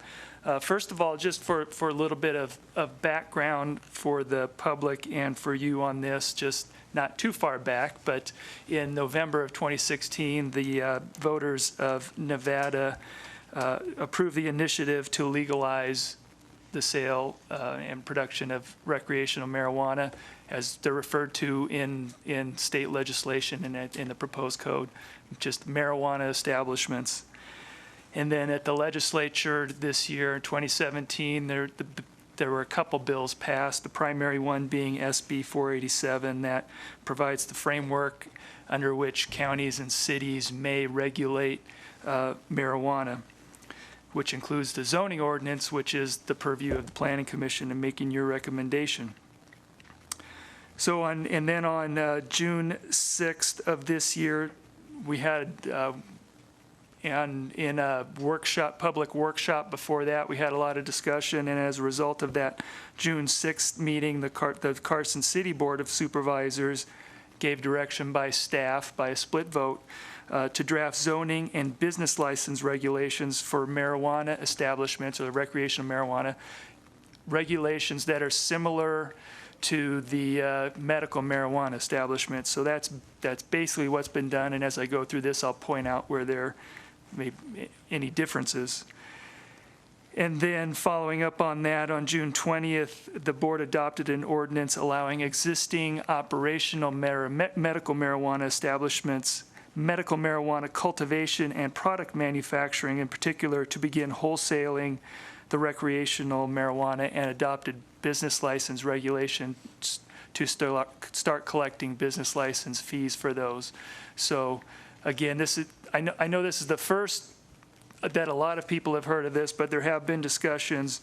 We're bringing forward, at the board's direction, a proposed ordinance to you as I go through this within the state's regulations to look at for the Planning Commission to look at appropriate locations in particular. I think I want to take this opportunity for the public at this time to note that the Planning Commission here is a volunteer board. They're appointed by the Board of Supervisors. They make a recommendation to the Board of Supervisors. This action will go to the Board of Supervisors on August 3rd. And I point that out because this is not the higher level policy-making body. For example, the policy of whether or not to allow any marijuana establishments in Carson City at all is a higher level policy decision. At this point, while the ordinance is not adopted and we're making recommendations, we want your comments and your recommendations to relate specifically to where, if any places are appropriate for these types of facilities based on zoning, and what standards would be appropriate to mitigate any impacts of these facilities, to make those recommendations to the Board of Supervisors. So let me get into a little bit of an overview of what first, before I get into the regulations, a little bit more of the framework. So again, state law, the state regulates what we can and can't regulate in terms of both medical marijuana and recreational marijuana. What the state has authorized local cities and counties to regulate is the location and number of establishments. That's the zoning piece. Also, sign regulations. We have sign regulations for the medical marijuana establishments. We're incorporating those proposing those for recreational marijuana establishments as well. The state also authorizes us to require business licenses and authorizes a fee of up to 3% of the gross revenues. The business license section of the Carson City Municipal Code is different, not within the purview of the Planning Commission to make a recommendation, but as I note in the staff report, parallel to this going to the board, there will be an ordinance that implements a 3% gross fee, business license fee on all of these facilities. Again, outside your purview, but I think that's important to know. And there's a list of things in the law that the state expressly says that local governments cannot regulate. And I've listed some up there, just going through them real quick. The one thing is the use or possession of certain amounts of marijuana in any city or county. That's permitted statewide. We cannot prohibit it. The sheriff cannot arrest people for having it. That's the law, regardless of where they get it. We can't have regulations more restrictive than the state regarding packaging, labeling, testing, dosage or potency of products, the kind of products, pesticides in cultivation. There's seed to sale tracking requirements that the state have, nor issuance of registration cards, employee training, something that come up, that's all regulated by the state, not local governments, and also the creation or maintenance of a customer registry. So I think going through this, I'd like to kind of graphically go through what the ordinance says. I'll talk a little bit at the end about some of the written requirements, but first of all, for the zoning side, and a lot of people got notices that had specific things, I'm going to go through and show where the various types of facilities are permitted. Starting out with this is, if everybody can kind of see the orientation of where we are, the airport's there up here in the upper middle airport. We have the freeway running through here, Highway 50 East, the new freeway that's going to open soon coming down here to Clearview Lane. The red dots kind of in the lower left here and up here on Highway 50 East by the freeway are existing medical marijuana dispensaries. Those are the places where the public goes, and those are the only places where the public goes to purchase the marijuana products. The other facilities kind of labeled in green there are the various cultivation and production facilities, the manufacturing and growing facilities, and then I hit it again. And the highlighted ones here in yellow are the ones that are already open in Carson City. So they're the ones to which the temporary standards and the early start provisions of the state apply, and they can, aside from the dispensaries cannot sell recreational marijuana as of today, but I accidentally touched it. But the other production ones, they are allowed to now sell recreational marijuana, and actually not to the local one, but they could sell it to anywhere where it's a legal dispensary, which right now is outside of the city. So going through the regulations, as I said, there's various types of facilities. So let's talk first about what's now called dispensaries and what for recreational marijuana is called a marijuana retail store. Those are as I said, the only places where people can go to buy the product. The one area, I'm going to show two maps. The one area is on South Carson Street. This is General Commercial Zoning District. It runs from about Moses Street, just north of Kuntz Lane, down the Carson Street corridor to the Douglas County line. It's our commercial corridor. There's one existing dispensary there. And again, I point that out and haven't got to it in the regulations, but may as well say now that the written limitations in the ordinance not only limit the location of marijuana retail stores to these locations, but it also limits them to a maximum of 2 citywide, and they would have to be co-located with medical marijuana dispensary. So effectively, as long as these establishments are in business and choose to stay in these locations, these will be the locations of any recreational marijuana retail store. And then the other area in the city, this is where retail marijuana stores are allowed, are on the Highway 50 corridor. This is the Highway 50 commercial corridor from the freeway in the lower left corner there, east of the freeway out to the Lyon County border. And so it's a couple different zoning districts, but it's the commercial and industrial corridor along there. So again, these would be the only places where retail stores are allowed. Moving on to the other types of marijuana facilities. So the other types are the cultivation. That's by definition, those are the places where the plants are grown. Again, we have 2 existing locations where that's done today, but you have production, or the new term product manufacturing, where they take the product and turn it into something else, and then testing facilities and distribution facilities. So I think one of the confusions in the notice that has gone out, and it's a term that's in the state legislation, is distribution. Distribution kind of sounds like that's where people go to get it, but it's not. Distribution is the transportation of marijuana in a secured vehicle between establishments. So a distribution center is somebody that owns the secure trucks with all the required locks and keys and things that the state requires. So a distribution facility that's located in Carson City would be a location where there's a warehouse for trucks. They don't store large amounts. It's not a warehouse for marijuana, although I think they have to have the capacity to safely store it for short periods of time. but it's basically a warehouse with trucks. Wholesale distributors in Carson City are allowed, wholesale liquor distributors by the state legislations are the businesses that are allowed to distribute recreational marijuana. More on that in just a minute on the next slide. This slide up here, so again, orienting you to it, is the Carson City Airport's here, Centennial Park's up here, so this is the Highway 50 East corridor east of the freeway. These are the industrial areas where cultivation, product manufacturing, testing, and distribution would be allowed. In addition to these areas for distribution, so as I described to that, and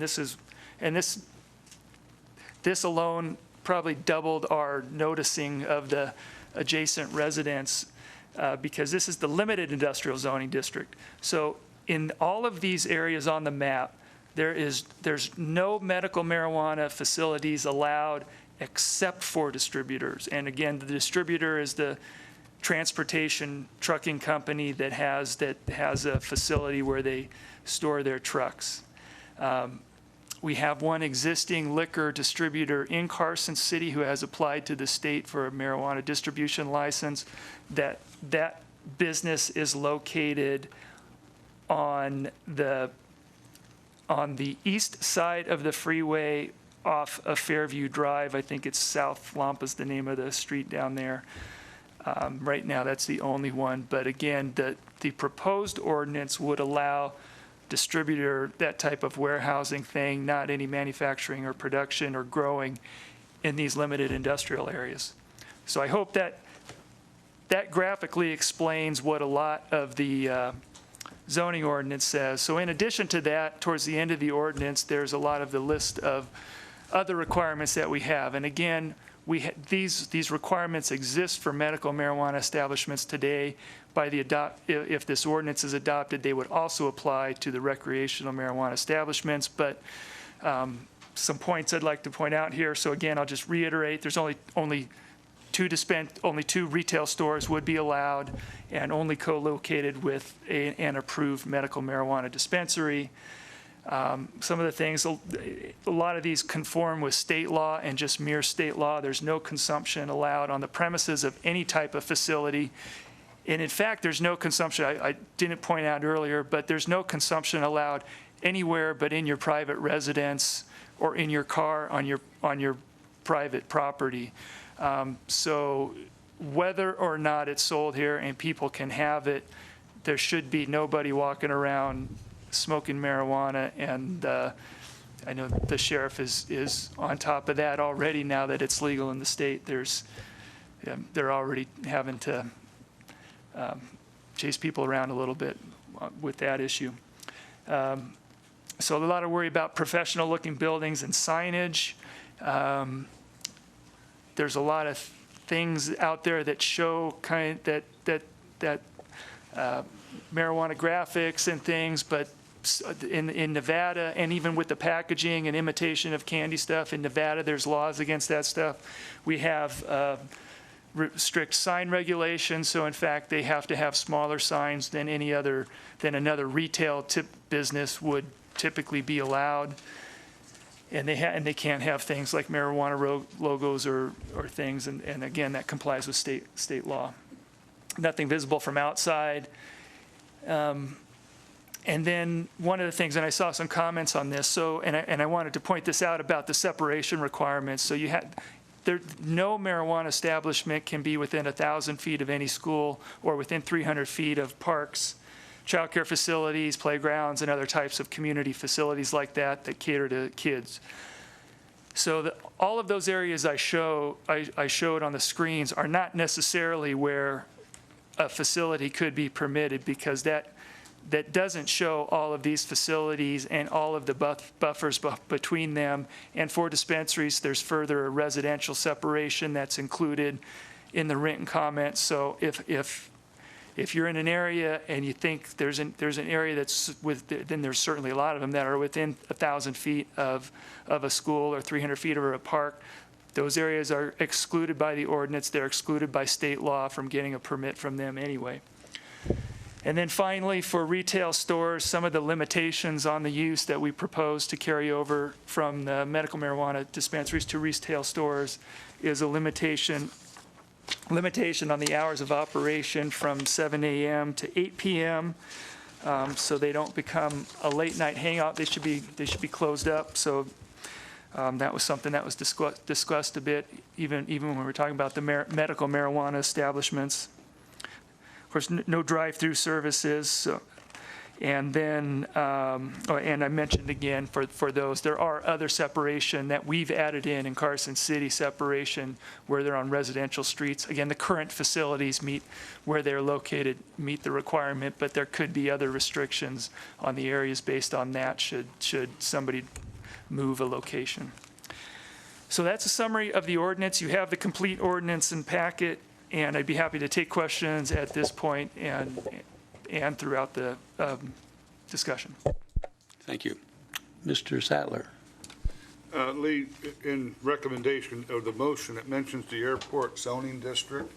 That's the larger part of the airport. That doesn't include, wasn't there something just approved right by the airport where they cannot be, correct? And this is the general industrial airport zoning. So this was a conversion of some airport industrial zoning that was not adjacent to the airport to general industrial airport. There is still airport industrial zoning. Yeah, okay, let me go. There's still airport industrial zoning adjacent to the airport that is not where it's not allowed. It's not allowed in that district. There's also portions of the general industrial airport district that are adjacent to the airport and therefore not permitted areas for it.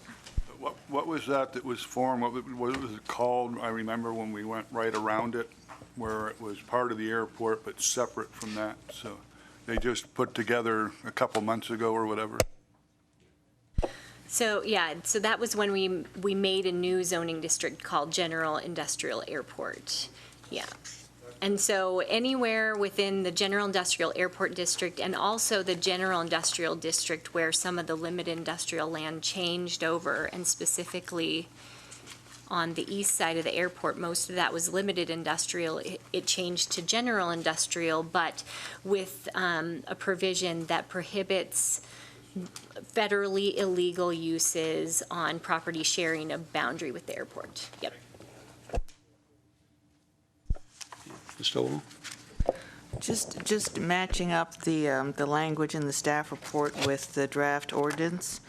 The beginning part in the request, the first page of the staff report says to adopt regulations to allow marijuana dispensaries, but then in the draft ordinance, it's to allow marijuana retail stores, and I didn't know which language, and it carries forward into the recommended motion because the recommended motion says to adopt regulations to allow marijuana dispensaries, but again, the draft ordinance says marijuana retail stores.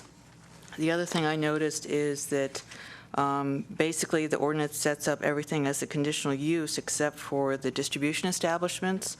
And so in the request and also in the motion, it's to allow the distribution establishments in the limited industrial and general industrial zoning districts, but the draft ordinance only says general industrial. So you want both, right?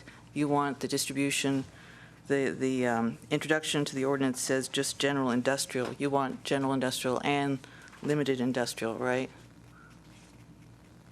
For the distribution establishments? Yes. Let me answering the second one first because I got to the right page there. Sure. On 16, page 16 of the packet,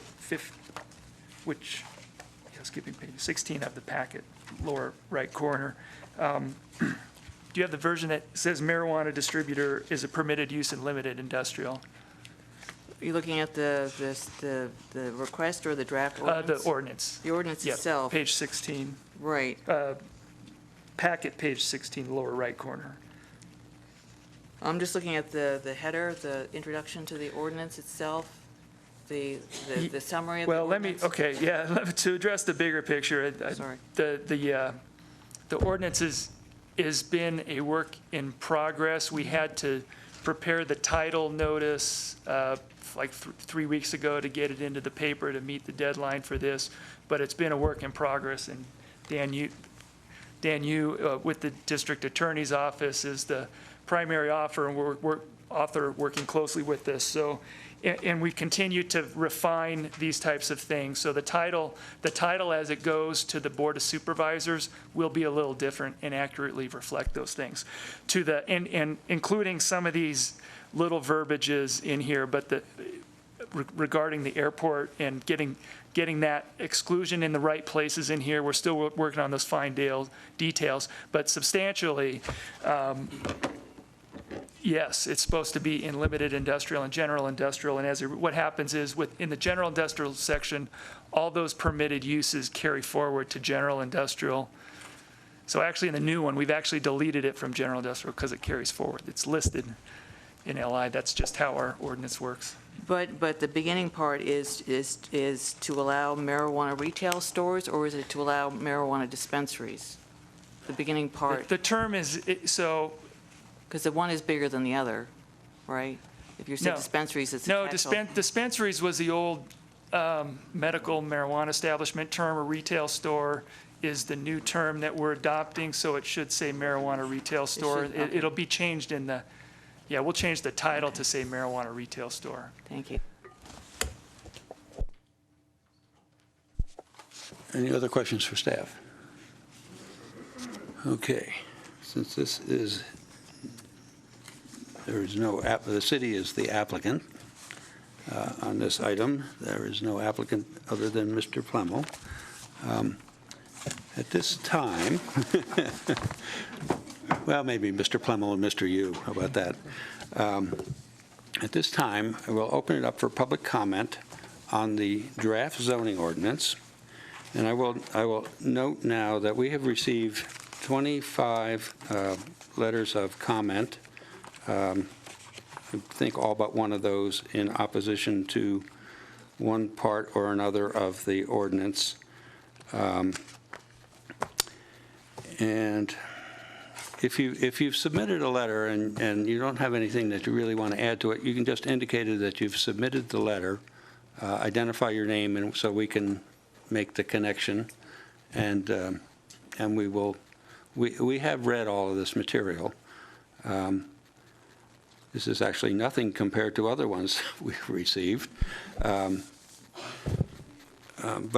at this time, what we'd like you to do is to come forward, state your name, sign your name onto actually we'll move the sign-in sheet over to the desk so that when you're done, you can sign your name to the form so that we know who's here and the clerk can identify you in the minutes and whatnot.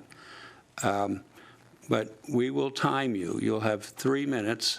The green light means you're good. Yellow light means you have a minute left. The red light means your 3 minutes are done. And the red flashing light means that you're over by 30 seconds and we will cut you off.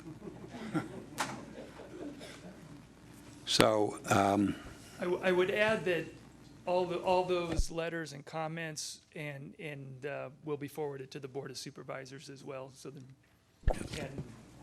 they'll probably watch this meeting and hear your comments. Right.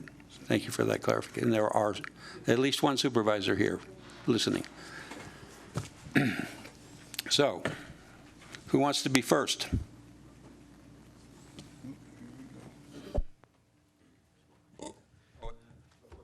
Before you start, I just want to say that we will not be, you can reset that, we will not be responding to your individual comments. We will be taking your comments and considering them at the end. If we need clarification, then we'll deal with it then. But at this point, we won't be responding to you. We won't be answering questions. We're just taking your comments. Go ahead, sir. Thank you very much. My name is Claudio Iturriaga. I am a 20-year veteran. I am also an operator for 2 dispensaries, one here in Carson City as a medical dispensary and one in Reno as a medical/retail or adult use dispensary. We've been in operation in Reno for a year, if not a little more. We've been in operation here in Carson City for approximately 10 months. We've established all the rules. We've followed all the rules. We've had no issues whatsoever in Carson and/or Reno. Since we've gone recreational, we've had no incidents, no problems whatsoever. And our current location here in Carson City would be exactly the same place. There would be no additional space. It's actually the same place that we conduct business as we do right now. The only difference is we'd be attending to adult use patients or patrons as well as medical patients. And that's it. Thank you very much for your time. Thank you. Please sign in to the sheet, please. Next. My name's Kathy Lee. Speak into the microphone, please. My name's Kathy Lee. My only request is concerning residential. If it's going to back into somebody's backyard, per se, I would suggest that they build a brick 8-foot wall so that if there's any issues or, I don't know what's going to be hanging around these places, and I don't want them in my backyard, and I don't want them jumping my fence in case they're trying to run away from somebody. So I would suggest if any of these dispensaries or retail shops or whatever you want to call them, I want an 8-foot brick wall built. Yeah. Thank you. Next.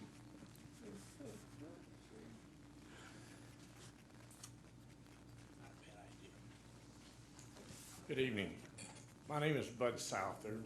I am the board president for Quail Run Senior Homeowners Association, located at the corner of Salomon and Fairview. It puts us very close to a lot of industrial property. As a matter of fact, the distributor that's requesting this is not that far from our location. Some of the residents there asked the board to be involved and give you guys a petition with our signatures on it. And of those, and I think the sheet may be with it, out of the 129 homes with almost 190 residents in there, all seniors. Out of the 154 people that we were able to contact, 141 of them signed the petition, which gives us about a 92% success rate. I assume that some of them on vacation out of town. The location of the industrial area there across the street from us could open up entirely different atmosphere to the location where we live. I know right now you're talking about 2 dispensaries. That does not mean in the future that the next board of supervisors or somebody wouldn't approve additional things like that, which could very well encompass us. We also have the 3 schools, 2 regular schools and a charter school in that vicinity down there. In our way of looking at it, our young children, grandchildren do not need to be exposed to stuff like this. In my own experience while in service, I helped some young men discontinue their time in service because of smoking pot. They were working on an aircraft for me and smoking pot. It doesn't pass. We're going to run into the same problem with the people doing this and providing you services, whether it's medical, banking, or whatever. There's nothing that can stop them from doing this with the way they dispense this stuff today. They have various ways of putting it in different candy bars and everything else. We do not need this type of stuff in our society. I can hardly believe it that our legislature passed it, let alone to have our city to consider it when the voters last November did not approve legalizing this type of marijuana here. And just because the legislature in Las Vegas wants it does not mean that we should be subjected to it here. As you will see here in the audience this evening, if you'd raise your hand, please. Sir, your time is up. Okay. A lot of our people are here, so I'd ask you to please pass this word on to the Board of Supervisors. Thank you. Thank you. Next.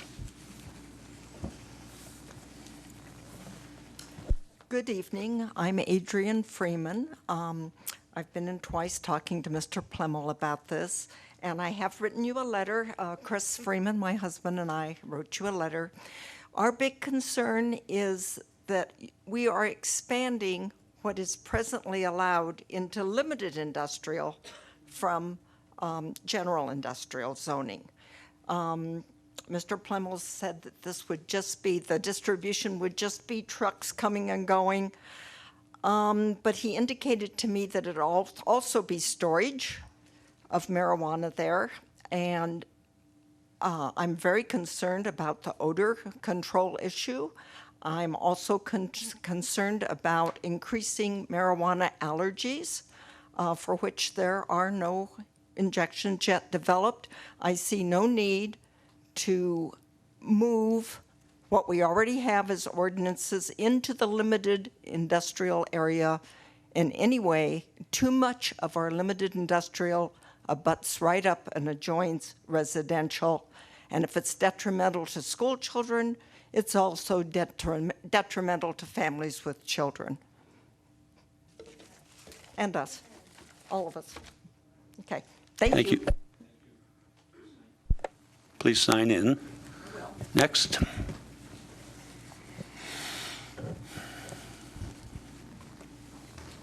My name is Linda McKenzie. I sent you an email yesterday, which I also copied to the Board of Supervisors. Two of them were kind enough to respond back. My problem is with the limited industrial. My house backs up to limited industrial. I knew that when I bought it, but I'm not against really per se anything in here, except I ask that you strike that one line to allow marijuana distribution establishments in limited industrial. You can keep general industrial. As far as I was able to determine from the two Board of Supervisors who responded to me, Capital Beverage is the distributor that wants to be allowed to distribute medical marijuana. That's fine for them. We don't need to change the zoning that all of these houses, my house, every single limited industrial thing on that map has housing around it. We don't need to change limited industrial zoning to accommodate Capital Beverage. If they want to be a distributor, they can buy land in general commercial. And I think if you're going to change this to accommodate them, then what's the next company that's going to come up and say, oh, I want to do that too? I'm not asking you to vote no. I'm asking you to just take out limited industrial and keep it to general commercial. Thank you. Next. Good evening. My name is Anthony Georgiadis. I'm a partner with GTI Nevada. We're the operator of the Rise Dispensary at the south end of town. We've been operating since September 20th of last year, so a little over 10 months up to this point. Thus far, we've had a great relationship with the entire city, the police department, the fire department, and everyone else.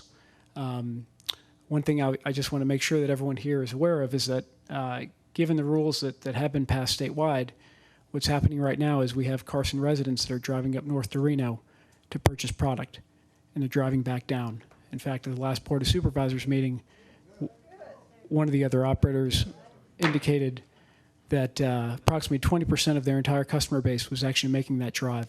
That's number one. Number two, what's also going on right now, literally right now, we have delivery drivers coming from Reno, driving around this town with a lot of cash and a lot of product. And so having a retail dispensary here in Carson City should certainly minimize, if not eliminate that potential issue. Thank you. Thank you. Next.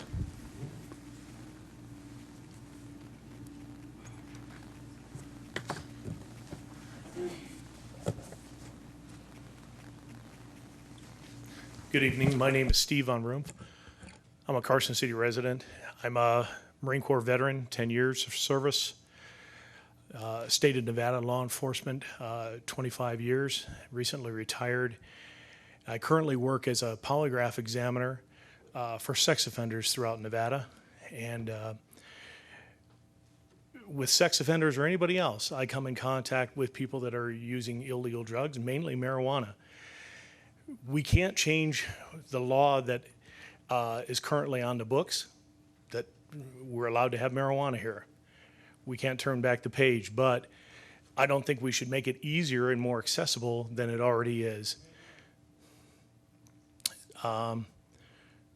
This past year at St. Teresa's Parish, we provided space and care for homeless people. Most of them were under the influence of illegal drugs. And all we were doing was providing them a safe place to be, but most of them would like to be on the streets and just using drugs at will. I don't think we need any more of that in this town. Thank you. Thank you. Next. I'm Carol Paz. I'm from the community of Quail Run. Didn't intend to speak, just came to listen. All of these establishments for recreational marijuana, and in some cases medical marijuana, have relatively short terms of existence. 10 months is nothing. A year is nothing, in my opinion. And I'm concerned that we're not getting feedback from school administrators, other faculty members who work with elementary children, middle school children, high school, even university, but that's another story. So I'm thinking that we haven't really had any long-term feedback. And I don't want to jump on a wagon that's taking off without consideration of our youngsters, whether they're from 5 years to 18 years.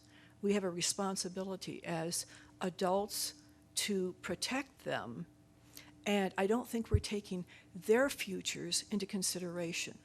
I think we're looking at it from a retail point of view, from a business point of view, and from an adult point of view, and we're responsible for the next generation.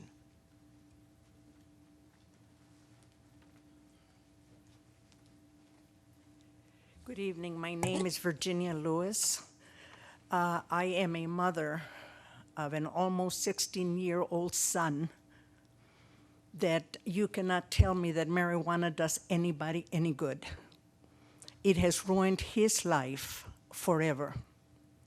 I do not approve of any dispensaries, manufacturing, retail places, whatever you want to call them, because of the fact that all we're doing here is promoting people, younger generation, to smoke marijuana, and it does not do anybody any good.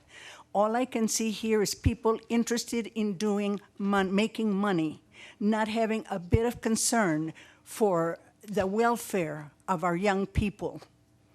And it breaks my heart to see how many people are supporting marijuana. They have no clue what it does to our children, and that's true. We're not hearing the results of what marijuana has done to many of our young people and what it will continue to do to many. My only concern is that God will have mercy on anybody who supports marijuana, because there will be a price to pay. Thank you. Thank you. Next. Hello, my name is Cece Stanton for the record, and I'm a patient advocate, marijuana patient advocate, as well as the founder of the Cannabis Network. So I co-align myself with all of the MMEs throughout the state of Nevada.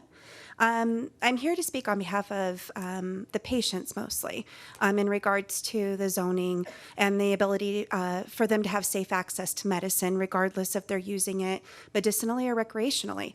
We do have a lot of veterans in this state that actually are happy that we've been able to go recreational, because it allows them now the opportunity to be able to purchase the medicine in a safe form where all the medicine is tested. The black market out there that a lot of these individuals are speaking of are the ones that are unsafe. They're untested. It's not like what we do. The industry itself is very, very meticulous on its products and the way that we educate our patients as well. We are happy to educate the community. That's our goal. We are happy to educate the children. I have children myself, and I educate them on the differences between any drug. It doesn't matter if it's Tylenol or if it's marijuana. To me, it's a drug regardless, and education needs to be there. Anything can be overdosed on. But the good thing about marijuana itself is there's no mortality to it. Unless it's laced with something else, or unless it's combined with another drug, is there any mortality issues? If there's marijuana in the system, you will see the history states. So on behalf of the patients and the community that is unable to get medical marijuana cards in the state of Nevada for certain reasons, whether those be, our veterans are very appreciative of the access to safe medicine. So thank you. Thank you. Next.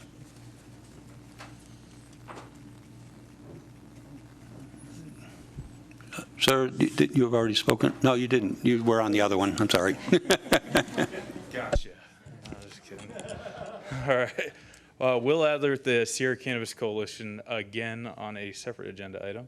But I would like to speak to the actual zoning ordinance in front of you as far as it goes for medical marijuana dispensaries now becoming adult use retail marijuana storefronts. And that's another piece of the confusion I heard with the drafting the ordinance. You're actually taking a medical marijuana dispensary, which under Nevada state law is the word for medical marijuana sales to the public is dispensing, and then a adult use retail facility is actually the new word is retail storefront. So that's why there's that sort of bifurcation in the language there.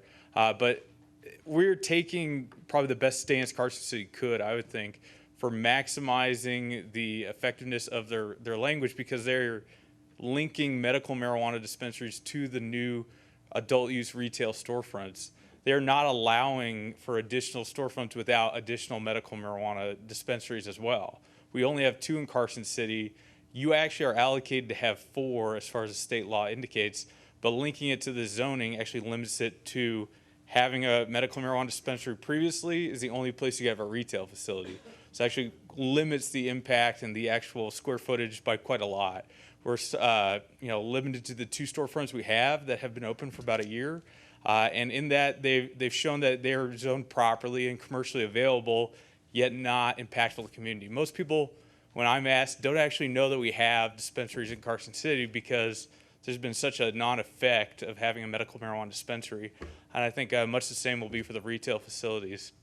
Unless you're going there to buy, retail adult use marijuana, you probably will not seek them out or even see them. They're very low profile. Carson's done a great job of signing, zoning, and all the other exterior requirements to keep them low profile, much like a pharmacy or somewhere else. So thank you very much. Thank you.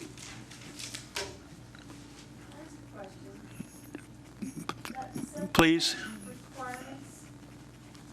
come to the microphone, identify yourself. Separation requirement from adjacent residential streets, what does that mean? When we get finished, we will answer the question. Is there anyone else? Hi, my name's Kathleen McFarland, and I'm a homeowner that's for the limited industrial area that backs up to neighborhoods and things. And so I've been doing some research and looking for information about what it's done to neighborhoods, what it's done to the housing values where places have come in. And I can't really find anything anywhere that says that people are happy that it came in their neighborhood, that it's been an asset to the community, that the crime has been kept down. I haven't found anything like that from Spokane to Oregon to there's another place that had it that I can't think of it right now. I would just ask that for the places that back up right against where you look out in your backyard and you will look exactly right at a dispensary or a production plant, to not consider that at all. There's in actually not very long ago in Spokane, a gentleman's house. Well, that neighborhood there, the housing has gone down in value 10% because of the odors that come out from the dispensaries and from the production. And that was just done in 2017. And so there's actually, the odor hurts the neighborhood's property in Cheney, which was by Spokane. And so I would just, when people miss the dispensary, if they're looking for it, or if they know where it's at, or they're gonna try to make a loop, and they're gonna come right through the neighborhoods, and it's gonna increase, it could have the potential of increasing the traffic through the neighborhoods. It has the potential to increase the elements that come along with drug use. I'm very familiar with that arena. Currently, I have a son right now who, because it became legal, he began using again. And you have an accident at work, even though it's legal. You have an accident, a cut at work, you get to go to the hospital, you're on workman's comp. Now they test you for alcohol and any drugs in your system, and now you lose your job. And also, I'm not sure how the insurances work here, but I know that people are finding that when properties are destroyed by this, that the homeowner's insurance won't pay out because it's still illegal on a federal level. And so I just have a lot of concerns about that coming up to anybody. We've got the elderly people in our neighborhood. My mom's had a double stroke. Time is up. Okay. Thank you. Concern. Next.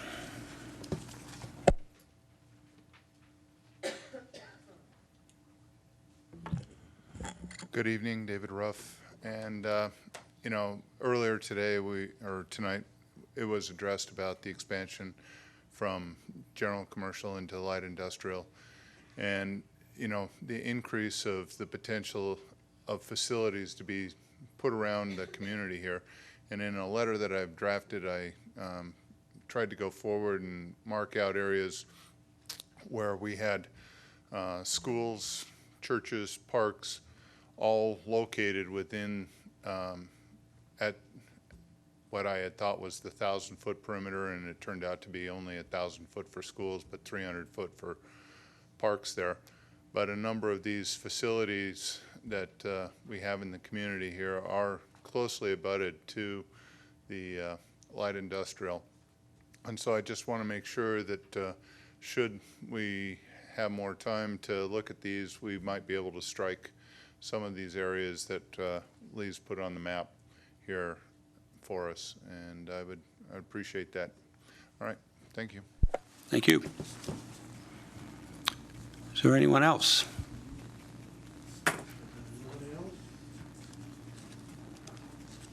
Bob Butner again. He's a lot taller than I am. Bob Butner again. And I'd just like to echo what he just said, that if we can manage this by keeping it, you know, reasonably removed from residential areas, I think that the vast majority of issues that the homeowners at least are concerned about will be addressed. The other issues, you guys got a big challenge if you're going to fix those. Thank you. Thank you. Is there anyone else? Yeah, yes. Okay. If there's no one else who wishes to address this, we'll bring it back and try to get whatever questions were asked answered, and then we will also have discussion among the commission and possibly with additional staff input. So the public hearing portion of this item is closed, and we will bring it back for discussion. Mr. Sattler. There are a couple references to odor control problems, et cetera, that I know in our regulations, there's strict regulations that if there's any odors coming out of any facilities, correct, that there are sanctions or whatever, I believe, that can be shut down or whatever. I mean, everyone that's come before us, be it production, growing, whatever, there were odor control things that had to be done. I just wanted to clarify that. Thank you, Lee Plemmel. Yes, there's in Nevada, it's in state law, and that you can't be able to smell the product from outside, so that would be a violation. And in fact, the Planning Commission, in approving the existing facilities that we have, that's a condition of every one. And also the question about the separation from adjacent streets, I believe means that these facilities could not be right on the street. The dispensaries or stores would be in a lot where there's a parking lot or whatever separating it from the street or whatever to keep it from being right on the street. So to answer that specific question, it's in the ordinance, and again, part of the existing regulation for the medical marijuana dispensaries.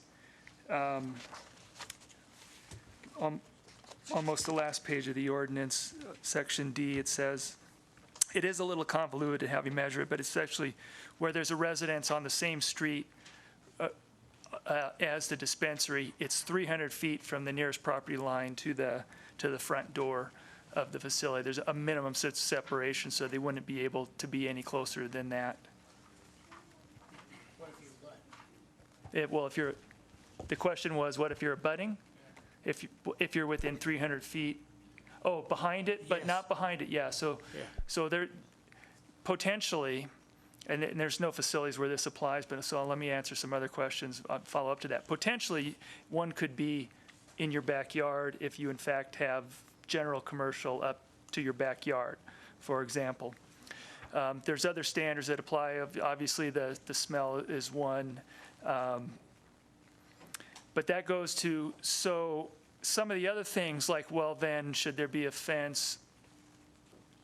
What about views? What about orders? But those are things, so they're not just allowed by right by this ordinance. They have to come in and get a special use permit.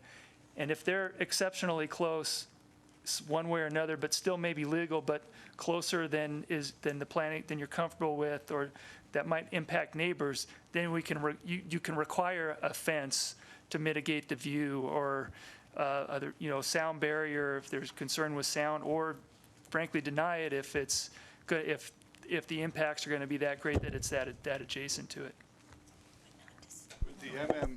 With the MME and with the medical area, was that allowed? Were they allowed in light industrial, whatever, as far as distribution, not distribution, but as far as growth and production? I think the answer to that is no, because there weren't any marijuana uses allowed in limited industrial. Right. Under the previous ordinance. Sorry, I missed the first half of the question. I was just asking if under medical, when that was all approved for production areas, that was all only in general, there was no light industrial? So here's what I think happened with the distributors. So there was no such marijuana business before the new legislation, and the liquor wholesalers are permitted to be distributors, and there's a new category created this year that's called marijuana distributors. It was being driven around previously, but now there's a separate license. So it's another way to license the distributor, and liquor wholesalers are ones that can do it. So it's not that it wasn't driven around before, and it's not that, and there were delivery services before, they just didn't have to get a marijuana establishment license to do that. There's businesses out there that are delivering from dispensaries to consumers' front door today. And where they're located is just any other, and wherever they might have a storage yard for vehicles and other things. So this is only new in that this new category was created so that we have to address it in here. Previously, they could have been, somebody doing the distribution and driving services could have been located in limited industrial. From a planning standpoint, we think of the impacts of the uses in deciding what districts they go in.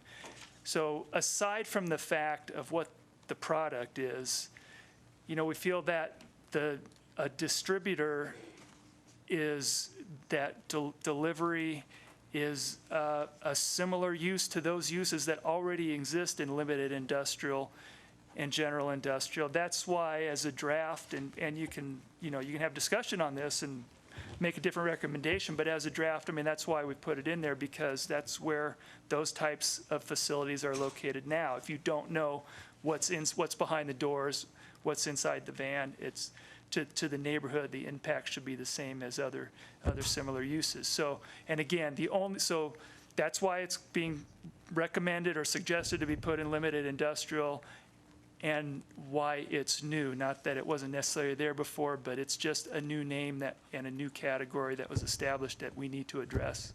And by doing this, basically, you're putting in limited industrial, but taking some control where before there was no control over it, correct? Oh, and I needed to correct, the other part of that was, as it's being suggested, they would be permitted and not require a special use permit. Again, just taking the planning picture of it, forget about what the product is. Warehouses and distributors are permitted by right in those zoning districts, so our recommendation was to consider that as a permitted use, so there wouldn't be a special use permit.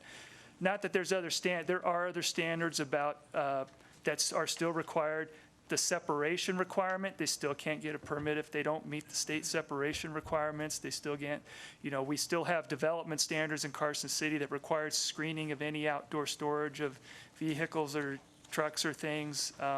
So it's not that they don't have any standards, but to correct what I said earlier, that the distributors could go into those zoning districts by right, subject to all the other standards.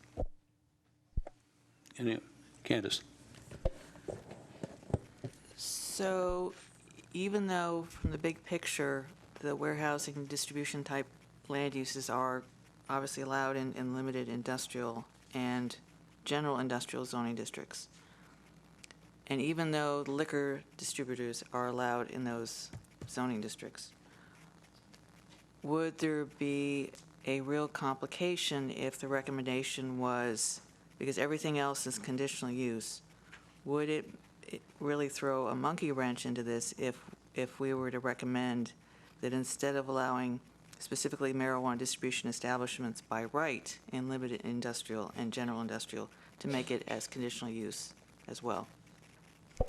That's a possibility. And again, yeah, that is certainly a possibility. The other thing I was just going to say about our existing liquor distributor that has applied is that there has already been an ordinance adopted by the board that's a temporary ordinance that allows them to distribute the recreational marijuana as soon as they get their state license.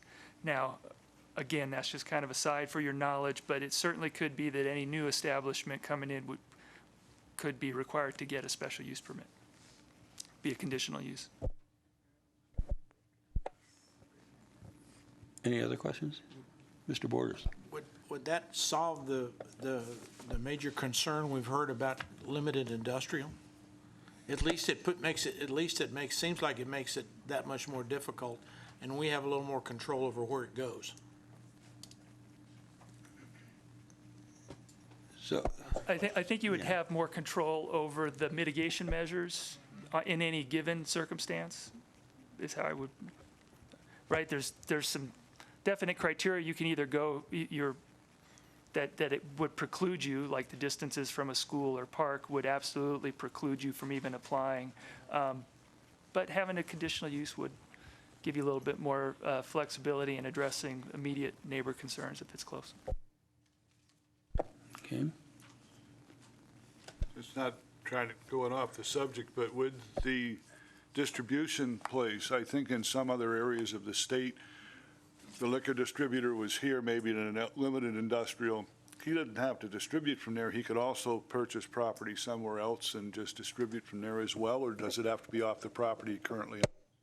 So a distributor location is just where their business license is located. They have to have an address. They have to have some place to park their cars. It's their business office. It's some place where they're permitted to do business in Carson City. So it could be that, right, that's exactly what we're talking about, is establishing where those where that location can be in Carson City. So if we eliminate limited industrial, then they would have to find property where He it's could permitted. go to a general, or they could, Yeah. a general industrial buy property, just get a license extension from his existing business and be there. Yeah.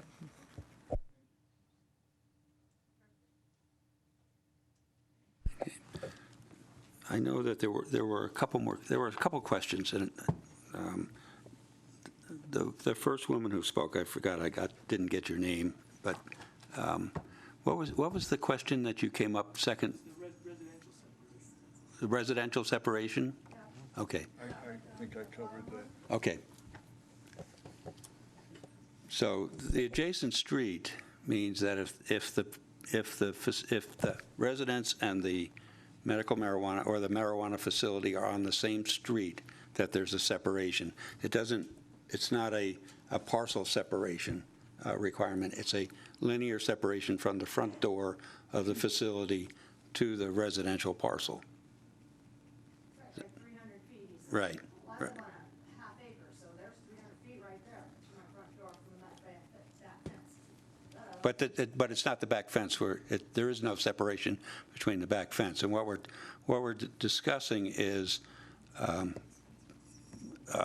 under a special use permit, the Planning Commission could, if the situation warranted, have special conditions that would require additional separation, such as a fence or a wall, between the residents and the marijuana facility. When there would be, if there were a case where somebody wanted to put in a marijuana facility, then there would be they would require a special use permit, and there would be a public hearing on that special use permit, which would then be an opportunity for residents who were affected by it to make their concerns known and to discuss potential mitigation. Mr. Chairman, if I may, I think this would be a good opportunity for me to add a few of my remarks just on behalf of the District Attorney's Office. With regard to the proposed ordinance that's before this commission today, I just want to remind everyone, including the audience, that really what's up for debate is the recommendation if or when this body decides to make that motion to the Board of Supervisors for the first reading and then a second reading eventually to enact, these provisions to be incorporated into CCMC. Now, that being the case, the opportunity that's presented today is exactly what we're talking about right now, which is an opportunity for debate and discussion if we want to limit, add additional conditions, remove certain zoning requirements. For example, and specifically what I want to address is just this last line of discussion with respect specifically to this discussion over proximity of residential structures and the location of a dispensary, or as it's proposed in this ordinance in its current draft form, the inclusion of a recreational establishment as well. So what this board could do, and I'm not urging it one way or the other in terms of direction, is that this is an opportunity for you to discuss and consider, do we want to add to that? Do we want to tack on to the existing provision as it currently reads in CCMC, and, for example, include an additional parameter or restriction that says not only is it the 300-foot requirement if you're on the same street, but also you can use that measurement for purposes of abutting properties as well, which I think would, in essence, address, that member of the public's specific concerns. And again, I'm not advocating one way or the other. I don't want to color outside the lines here because my role, as you know, is simply to provide legal advice. So I don't want to get off into the weeds and provide policy recommendations. But I just wanted to recommend or advise again that this is something that you can do at this point. You're not tied in any respect to the ordinance that's in its draft form before the body for discussion purposes. You can make recommendations and deviate from what's being proposed in front of you right now. Thank you for that. So I would just like to clarify that or not clarify, just to state that we can, it seems like a lot of the discussion is on the limited industrial operation piece of this.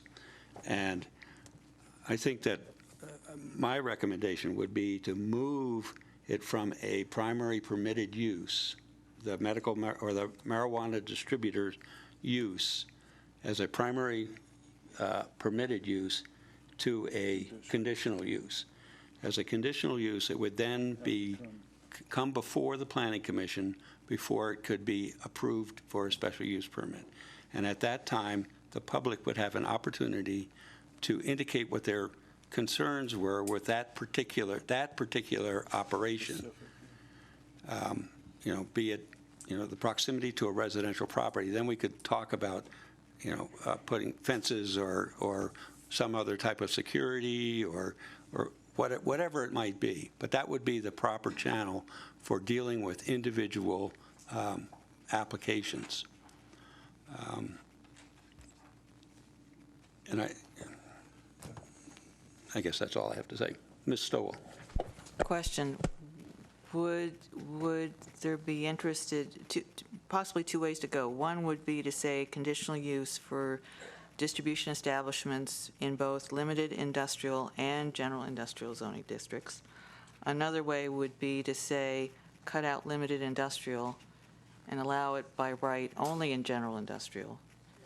So just wondered if maybe, it could be conditional use in both districts, zoning districts for distribution, or eliminate the limited industrial completely and allow it either by right or conditionally, just in general industrial, just sort of dicing and splicing a little bit there. Yeah. I guess I would add to that I think that marijuana enterprises should be required to have a special use permit regardless of which one they are, whether they're a distributor or... Isn't the only current distributor in a limited industrial area now? Yes. So if we eliminated that, then he'd be non-conforming, but he could still go to an industrial But zone. that's why I brought up the fact he could go off his current site, still under his business. That's why I asked that question. So I think in some areas, to protect their legal liquor thing with the feds, they've separated their distribution anyway, but which is another thing.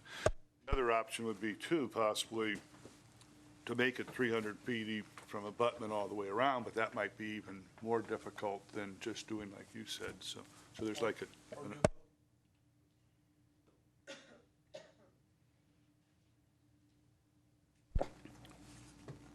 So we've talked about two things. One is requiring special use permits for all marijuana enterprises, regardless of what zone they're in. And then the other is either to make medical marijuana, I keep getting marijuana distribution as a conditional use within the limited industrial, or just striking it as a use within the limited industrial and placing it and leaving it in the general industrial as a special use, a conditional use. What do people think about that? I kind of like the limited use, conditional use in the limited industrial area, because then it has to come forward regardless, correct? Well, it would. It would anyway. It would, regardless of whether it was in a general industrial or a limited. Yeah. If we kept it as a conditional use in the limited And that industrial. makes it become a special use issue Right, automatically right. in both cases. Yep. Makes sense to me. What about the 300 feet? I think you could address that then without changing when it comes. As part of the special use permit? Part of the special use, it could be if there's abutted people, if you're not abutted, then you could address it and make it 300 foot all the way around for that particular case, rather than just have it for no matter who comes. Yeah, Well, that seems like a kind of a reverse. If I come to you with a special use permit, and then you say, oh, by the way, you got to move it 300 feet, so this place is no longer viable. You know, if I was going to make that proposal, I'd like to know that I could come in with a viable piece of land. But by making it 300 feet all the way around, you might shrink all the areas to where not very much of it is useful, too. True.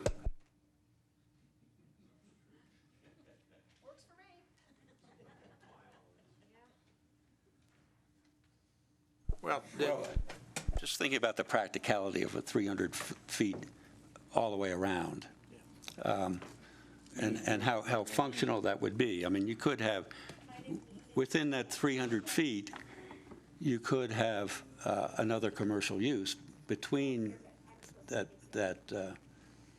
marijuana facility and a residential facility. And it's a little bit different than a linear measurement along a street frontage where you still might have that commercial use in between, but I believe we discussed that and didn't make that a requirement with the medical when we did that originally, correct? I think that's correct. We had some pretty significant discussion on what kind of separation and how you would do it and where you would measure from, and I mean, I think I agree generally with the staff's proposal that this is basically, except for the distribution facility, this is the same ordinance that we have for the medical marijuana facilities. And I think that it's the limited industrial use areas inclusion that's causing the friction here. Yeah. I think Commissioner Monroy had a comment. Ms. Monroy? No? No? Okay. Nope, she was just checking in. Oh, okay. No, she has no comment. Okay. Well, How would you word it? you want to try a stab at this, Candace? I would move, I would move to recommend to the Board of Supervisors approval of an ordinance amending Title 18 zoning, Chapter 18.03, definitions to add and amend definitions regarding marijuana establishments, amending Chapter 18.04, use districts, to adopt regulations to allow marijuana dispensaries as a conditional use within the general commercial and general industrial zoning districts within certain areas of the city, to allow marijuana cultivation establishments, product manufacturing establishments, and testing laboratories as a conditional use in the general industrial and general industrial airport zoning district within certain areas of the city, to allow marijuana distribution establishments in the limited industrial and general industrial zoning districts as a conditional use, and amending Chapter 18.16, Development Standards, Division 1, Land Use and Site Design, to establish development standards for marijuana establishments. She covered that. Okay, Make so- it a conditional use. So that would make it a conditional for distributor, or for all marijuana uses in any district that particular use was allowed. I would second that. Okay, we have a motion and a second. Is there any? One question. Okay. Does that mean that we're going to leave the limited industrial in the ordinance? Yes, But as it's a still conditional. conditional? Yes. Okay, all right. Okay, we have a motion and a second. Is there any further discussion?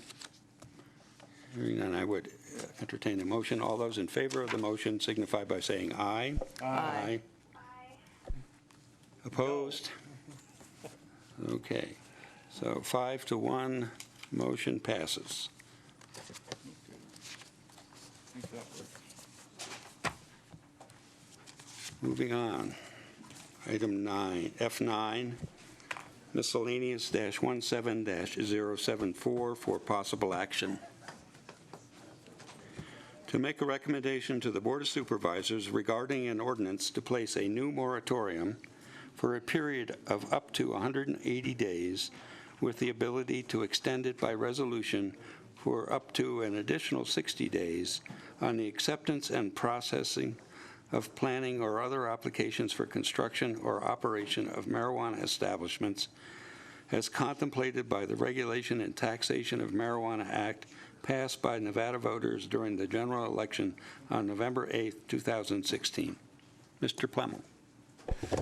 Thank you. This is a contingency item related to the ordinance. If the board reviews and approves the ordinance that you just made a recommendation on, we won't bring this forward. But timing-wise, we need to, if they balk or need more time to figure out the ordinance relating to the regulations, then we would want to extend the moratorium past September 19th. So just want to note this is this is your recommendation to implement it, and I think I have it in the motion. Let me see if I have it in the motion that way. Yeah, I have it in the motion that it's in the event that the ordinance is not passed, that they implement this moratorium. Yeah. So if you have any questions on that? No. Anyone have a question for Lee? You want a motion? I'd take a motion. Oh, public comment. Anyone from the public wish to address this item?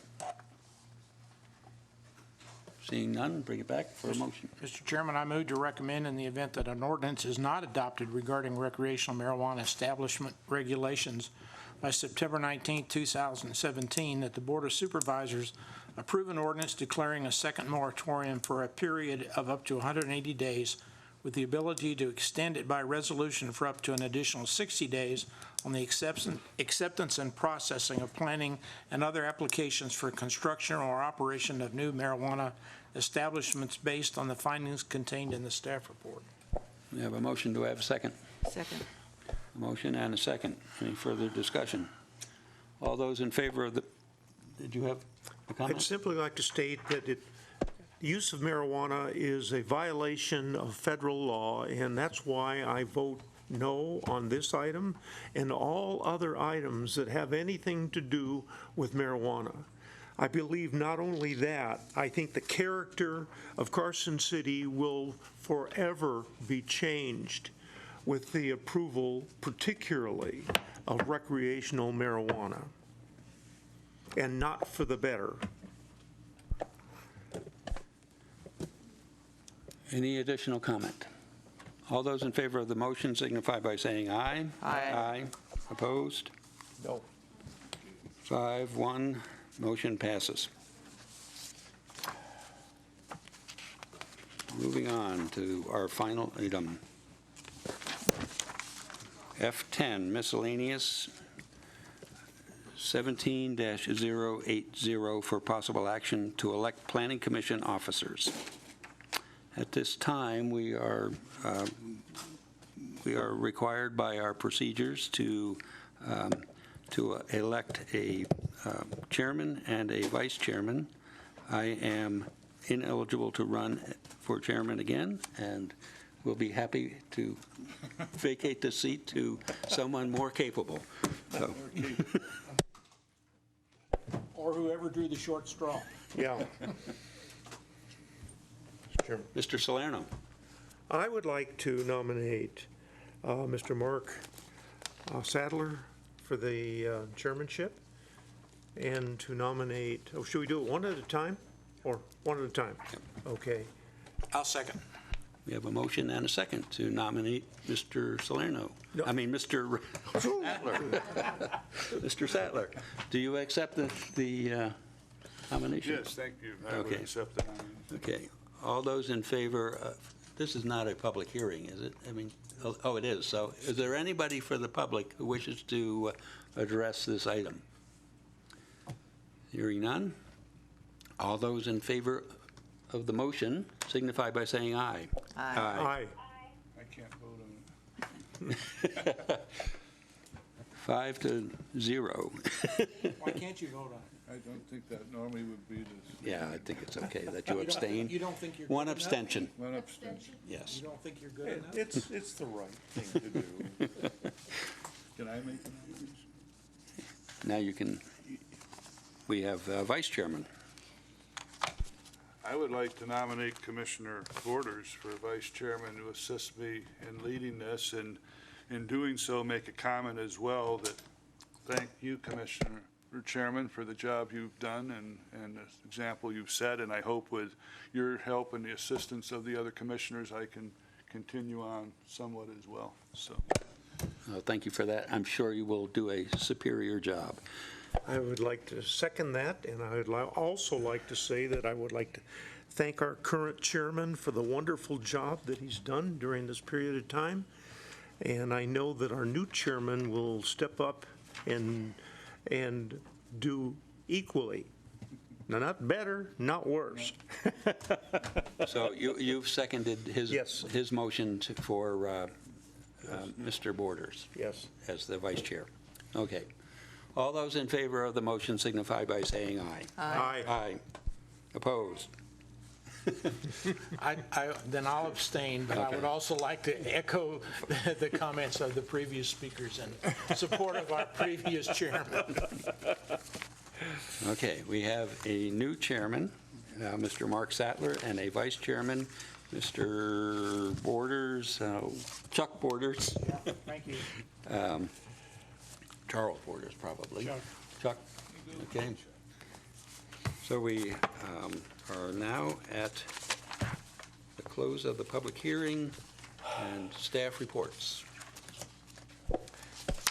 Thank you. So this time I actually included a little memo to you under staff reports. Hey, Lee? Oh, yeah. I'm so sorry to interrupt. It's after 9 o'clock up here. Is it okay if I sign off? Certainly, yes. Or will we have a quorum issue? Oh, we're on. We don't have any more votes. We're all Okay, set. well, I'm going to sign off. I'm sorry I couldn't be there. Thank you for allowing me to call in. Thank you. Thank you. Okay, thank you. Bye. Bye. Okay. So you have in your packet a memo this time, just with the legislative update, and we tracked a lot of bills citywide, even Ann and I tracked a lot of bills, but I tried to boil it down to kind of a few of them that might be applicable to you. So just to point out, just to highlight, two that are going to require ordinance Title 18 changes is one that revises provisions relating to the installation of wind turbines. It has to do with, they modified the findings that are required and eliminated height maximums, so we're going to have to play with that a little bit. And the other one that that is going to require an amendment relates to the definitions for residential establishments for persons with disabilities. That's actually something we started months ago, but then we saw that there was legislation coming, so we held off. So now we'll come back and revisit that. And in addition to just adopting these, which is the simple part, we'll talk about some of the reasonable accommodation verbiage and get some of that in there as well. So I'll put those requests. I've kept Dan busy with other ordinances. He's got things on, so I'll put in the request and we'll get it on the list. Can't promise it for next month certainly, but. On the height thing with the wind turbines, does that then affect the setback? Because I know part of that was how that worked, that setback kind of had to be where it wouldn't fall off the property? That's still, I think from the discussion I heard, that would still be a reasonable standard to implement, the safety standards and just neighborhood character, but I think what they've done is eliminated setting a specific height for any situation. So in other words, the planning department could, if it was going to be taller, require a further setback for the same reasons. Right. And just obviously there's some marijuana bills and just some other ones that aren't required to implement changes, but may come up over the course of the next few months or longer. There's a bill authorizing a city to require those things like Airbnb, VRBO, where you have the rentals of houses online for short-term rentals, to provide reports to the city that primarily concerns the collection of residential occupancy tax, but does get into zoning in the short-term occupancy and the impacts to neighborhoods. It's been identified as a problem typically in resort communities. Really hasn't come up too much in Carson City so far, but that's something we'll keep an eye on. The Main Street program, that's good that there's a state version of it now, so I'm sure that's going to come up with the downtown businesses and just make it easier to implement a program in Carson City, so that I don't think that affects any zoning ordinances, but something that's a good planning tool. And provisions related to urban agriculture, so that allows us to adopt it enables us, but doesn't require us to adopt a master plan element that addresses urban agriculture. So if you're interested in those, you can go online and learn more about those. Related to that and work programs coming up, in addition to these things we have to take care of, I mean, I'm already got to start thinking about the November Planning Commission meeting with the master plan annual report. I promised some master plan updates to you in discussion last November, and told the board that in the following December that we'd start doing that, but with these agendas and other things going on, we haven't been able to tackle that problem, but something coming up, the direction we've been given, and I think it's a good time to do it, is to at least starting with a housing capacity analysis and reassessing, going back and seeing if those assumptions from 10 years ago to 11 years ago were correct. So that's something we're shooting for to provide for you with the next master plan update. And looking at future items, next month's pretty light, but that allows us to catch up. We're going to have a few things on there, just a couple small special use permit items, a report from the Nevada Planning Association chapter on a report they have that they'd like to give. So we're going to do that. And on items that previously were before the Planning Commission and went to the board in July approved the tentative map on North Edmonds, the zoning code amendment related to multifamily open space. They approved the growth management allocation per the plan, your recommendation. And the appeal of the Planning Commission's denial of the special use permit for the Montessori school on Mouton went. It was delayed for a couple months, so that was a while ago that it was before you. But the board, I hope you watched it. I mean, they appreciated your decision in overturning it. But what they did, they complimented the Planning Commission on the decision and the findings and everything. And what they did was they approved it for 2 years with the conditions. 2 years, there's a lot of discussion on it.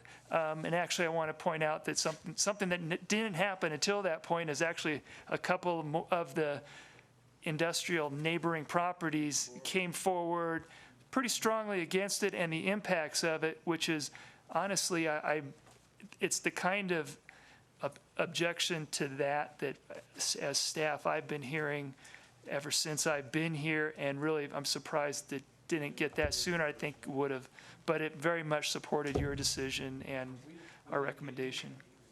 Yeah. No, they did not. Yeah, I was surprised not to see that. So that's it. I know that's kind of a lot. I tried to breeze through it quick. It's getting late tonight. Thank you. Any update as far as we are 6 members now? Are we still going to be 6 for a while? I'm not sure if if the interviews are on the next board agenda or not. I'm not sure that they are. I don't think they are. I know that they've closed another round. We have applicants, and so we're just waiting for the board to interview. Yes. Because didn't they meet with some others again a second time? No, not yet. Oh, they haven't yet? Not Okay. yet. That's coming up. Yes. Yeah. Any commissioners have anything? Sir. Mr. Borders. I have 2 little things. Number one, some of the comments we got on the marijuana amendment were a little visceral and very, very nasty. And I hope that we can do something to change the tone of some of those. If those people spent half the effort that the pro-marijuana people spent getting the law enacted, we wouldn't be where we are. But it's not our fault, and I don't know what we do about some of those comments, but some of them were out of bounds. And well, it's pretty strong, important thing as far as the city is concerned. I think that everybody I've ever talked to thinks it'll change the character. Well, but then those people ought to be every right to do just what they did, Chuck. Yeah, but they ought to be standing at the courthouse with a petition then. Well, it's too late for that. No, it's never too late. I did in my report wanted to thank you for your professional handling handling of it. I know a lot of people have different opinions, and I mean, as people walk in, I try to tell them this is not my personal opinion necessarily. I'm just doing my job professionally, so I appreciate you carrying that forward in this discussion tonight. The other comment I would like to make is based on the article in the paper today from our city manager, who said that the commission is one of two boards that make their own decisions without solely making recommendations to the supervisors, and it can be a time-consuming and daunting responsibility. And the quote is, when you have a room full of people opposed to a project and the code and law is telling you it should be approved, it's hard to vote for the average citizen. It's a hard vote for the average citizen to make. And I think that supports us. However, the comment before that says that the supervisor want to report on ways and other cities appoint commissioners, and qualified Carson City people may be required in the future, and they're looking for things as planning, designing, and engineering. I think we're doing just fine the way we are. If we turn this commission into another planning department, then we don't need to be here. Lee can do it. And I think we need the community input, not everybody else, and that's.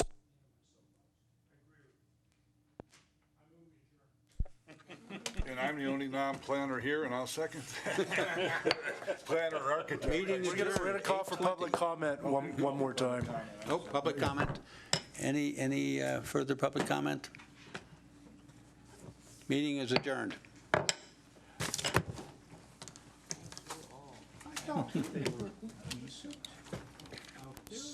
I'm talking about the written comments. Oh, the written. Some of the written comments were pretty ugly. I guess I better read them. I didn't read them all. Well, I kind of skimmed.